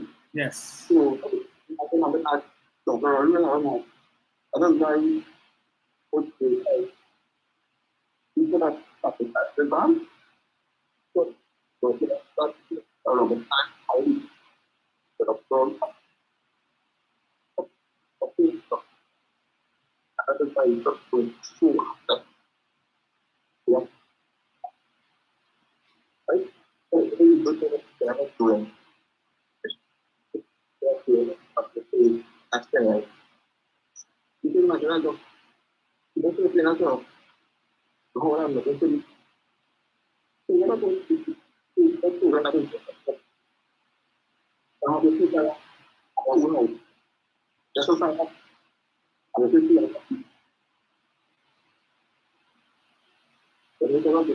You too, sir. So I see McDonald Bando is saying we need to take pictures of all the abandoned projects. Yes, we do. The towers in by Edinburgh 500 there, right? That's the road that takes you back onto the main road. That should go on the main road there. Those towers are now again the HDC has engaged those towers again, and now they're looking to complete those. The People's Partnership left that abandoned while they were in office. Those towers could have been completed and people could have been living in there. And I want to thank Hazel too. I saw Hazel, where is Hazel? Hazel Thompson telling us about the Moruga agro processing plant and the Moruga sporting complex. The over 20 community centers that have been constructed, over 20 something new booster plants with WASA for people who for years have not been able to get water. The water pressure has been very low all over the country. Marvin Gonzalez is constructing these booster stations. That is why we've seen a decline in the number of persons burning tire and complaining and picketing about they not getting water. It's because of things like that. But the same UNC had an issue the other day when Marvin Gonzalez commissioned a new booster station. I think it was somewhere down Tabaquito or somewhere there that would benefit 300 people. They find $9 million was too much to spend to benefit 300 people. These are 300 people who are entitled to get a proper water supply. And if that is what is needed to be done for these people to get the water, then so be it. All of these things happening. I mean, come on. If you could tell me, if I ask you to give me a list of what Kamla Prasad Bisasa did. Now, I saw he said that he loves Kamla. No, nothing wrong with that. If you love Kamla Prasad Bisasa, that's okay. But I don't love her. Because if it is she could have a man sitting in the parliament who is on $1 million bail for fraud, I can't support that. Don't ask me to support a man who is under investigation for prostitution and human trafficking as a minister of government. I can't support that. I cannot support a man who will look me in my face and tell me nonsense about if you see the dates on the check, it was his birthday. Two different dates. So you have 2 birthdays, you're the Queen of England. But while you're buying that wholesale, but wanted to kill Foster Cummins the other day for the man take a loan, and the only issue was that the amount of the loan was larger than what the credit union would normally give out. And that's the issue. Hello, good afternoon. Hello. Hi. Hello, good afternoon, Dominic. Hi. I don't want to change the program. Nah, you go ahead. I live in Hoover. Mm-hmm. I would like to know the there. Mm-hmm. Because it is a mess. I can come. But what about the swimming pool there? And Right. I don't know if final for Mm-hmm. what the intention. Okay. Where to go? I there, I did. The swim. Dominate. Right? Yes. Final level. All right. Well, husband. You have a fair. Thank you. Right. So the caller was breaking up a little bit there, but she was referencing the swimming pool in Cuba. It's in a state and wanting to know what's happening with respect to that. So I will inquire into that. But that reminds me as well of the 4 swimming pools that this government would have constructed in the last 9 years. The swimming pool in the community pool in Mova, the community pool in Lavantil, the community pool in Maloney, the community pool in Malabar. And they didn't just construct pools and say, look, we give all a pool. They went further to bring in the Defense Force, Coast Guard, and so on to be able to offer swimming classes and aerobics, aquatics classes, and so on for the residents of the area. So you don't just have a pool there for people to pass and look at and say, the PNM did that. They went further to now offering a variety of services for the residents of the area of all ages.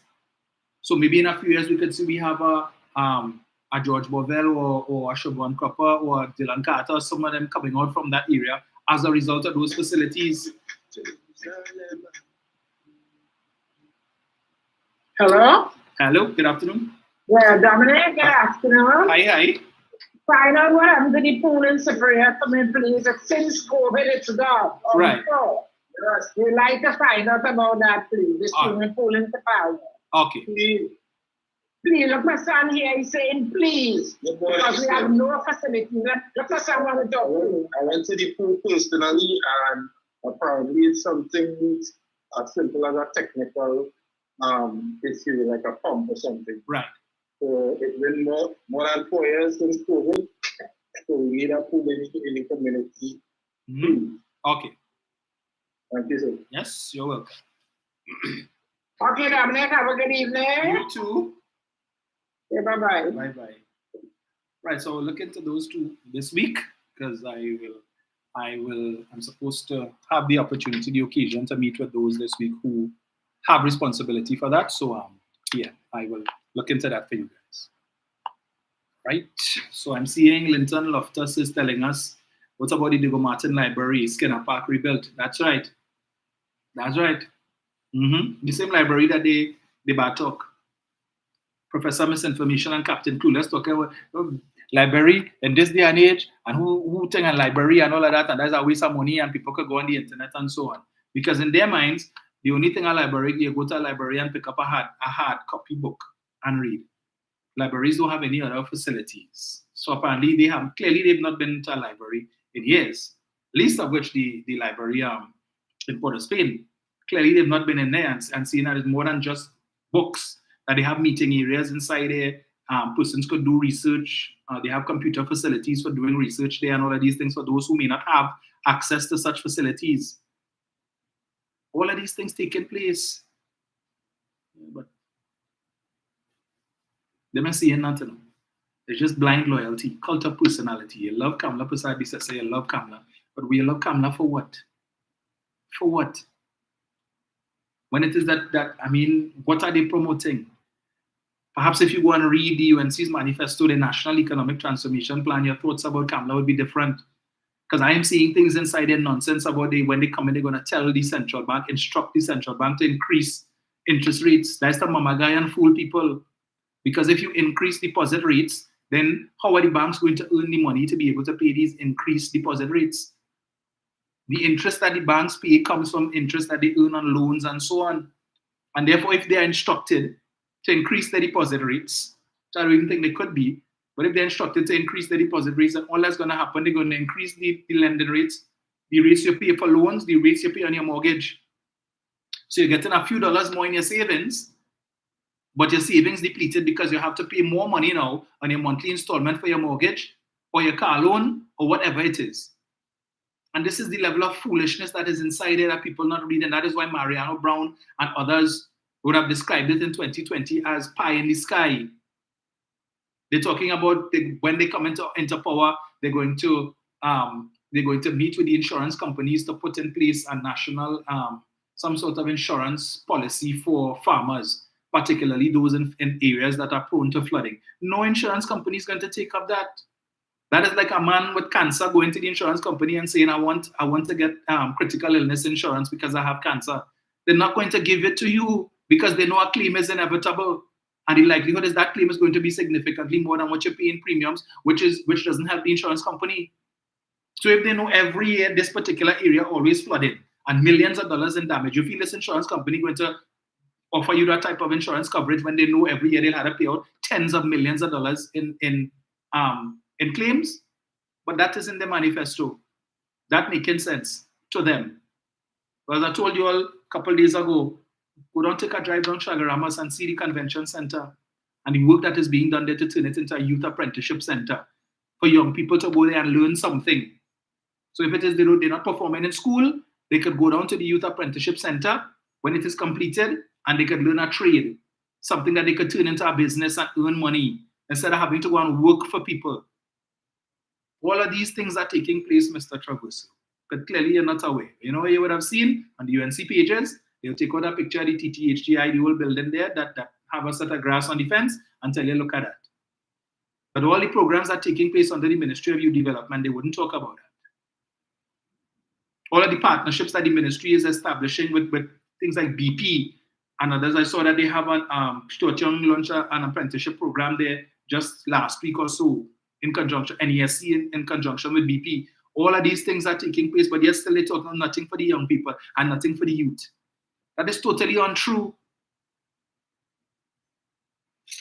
I don't know. But we have an assignment next year, folks. In the same way the citizens of the United States of America have an assignment come November 5th. We have an assignment whenever the next general election is called. Understand that there are persons who claim to love Trinidad and Tobago but have their fingers crossed and hoping things go awry in Venezuela that could scuttle at least three gas deals that is going to help Trinidad and Tobago in a significant way in just over 3 years' time. That is going to improve and increase our foreign exchange reserves. That is going to increase the government's revenue to be able to provide more for the citizens. So you're all not going to have to complain about the roads bad because the government will have the money to pave the road. You're going to have to complain about the state of healthcare in the hospital because the government will have the money to provide for these things, to fix up the hospital and improve the services there. You don't have to complain about the state of the education sector because there will be money to fix all of these things. So every area that you're complaining about, when a bridge collapses, even if it's not the responsibility of the ministry, if you insist, the ministry will have the money to be able to fix that. Right? So now you don't have to complain, oh, they want your car to be roadworthy, but the roads are not car-worthy. All of these things would be fixed, but it takes time and it takes money. But we don't have, the fact is we do not have, we know we have natural gas, Trinidad and Tobago. We just don't know where it is definitively now. And in order to find out that, it's going to cost a lot of money. But we know where there is gas, with respect to the Dragon gas field, Coquina Mannequin, Loran Manatee, we already know the gas is there. And now we have the licenses to monetize that gas. Venezuela on a daily basis flaring more gas than we produce on a daily. So they're literally sending money up in smoke every day. And if it is, we could monetize that on their behalf because they don't have the infrastructure to monetize it at this time because their focus was always on oil. And if we have the facilities here and we could enter into arrangement with them as we have to monetize that gas instead of they just flaring it, and we benefit from it as well. It benefits the citizens of Trinidad and Tobago. They're citizens who are here, who have come here. So we saw last week, the big story was the triplets with the Venezuelan woman and her husband. right? They already have a 4-year-old daughter, and now they have triplets, and the husband has been unemployed for the last 5 months, and they're asking the population for help. So these are the things that the Venezuelan authorities are mindful of, that they have citizens in Trinidad and Tobago who need that financial support. And therefore, if Trinidad and Tobago could benefit from their natural gas and provide facilities like when school opens in September, the ministry would have indicated that when the children of Venezuelan migrants would be able to start attending school. All of these things cost money. And that is why it is to our benefit for these gas deals to go through. But when you have another party that calls itself the government in waiting, does not wish for these things to happen, or it mustn't happen under the PNM, so the PNM could win another term, and something very wrong. But folks, it is 2:18. I think I've taken up enough of your Sunday. Thank you all so much, as always, for joining me. And God's willing, we will chat again on Tuesday morning. Right, so we continue the conversation. Enjoy the rest of your rainy Sunday. If it's raining by you, it's raining by me, so I intend to enjoy that rain. But stay safe if you're going out on the road. Take your time. The roads are wet. We don't want anything to happen to you guys, right? So 29 Super C, Leon Joseph, McDonald Bando says the only place that is in a mess is in some of your minds and the life that you are living. So true. So very true. Couldn't have said it better myself. Priscilla Holder says, when they can't thief tax dollars, they say that the country in a mess. Check the building house all over. Garvin Harrison, thank you. Clay Iris, Jennifer Nathan, Philomena Collins, Phyllis Antoine, thank you all so much. Yeah, so but we had to continue the discussion on Mala. I'm not going to give her too much time, right? Probably one more day. We'll devote to some of the other things that she said. And then we will move on to other things. So it was two things. I was asked to speak, and I told you all I wanted to touch on that statement Dr. Ollie had made. That there's nothing wrong with the rich getting richer, but the poor must come out of poverty, because apparently, it still hasn't settled. It still has some people who support the PNM unsettled, and we need to address that in a more fulsome way, rather than the mischaracterization of that statement by the fully dons. So enjoy the rest of your Sunday, even including Mr. Traverso. I trust that you would have learned something here today, sir, and you're always welcome back. As we say, share the life. You could share it amongst your friends, and you can feel free to call when the lines are open and share your views. I ain't not gonna cut you off, right? Even if you support the UNC and you feel you want to tell us why you support the UNC and why you think we should, please feel free to call in. Let us debate. So, folks, Tuesday.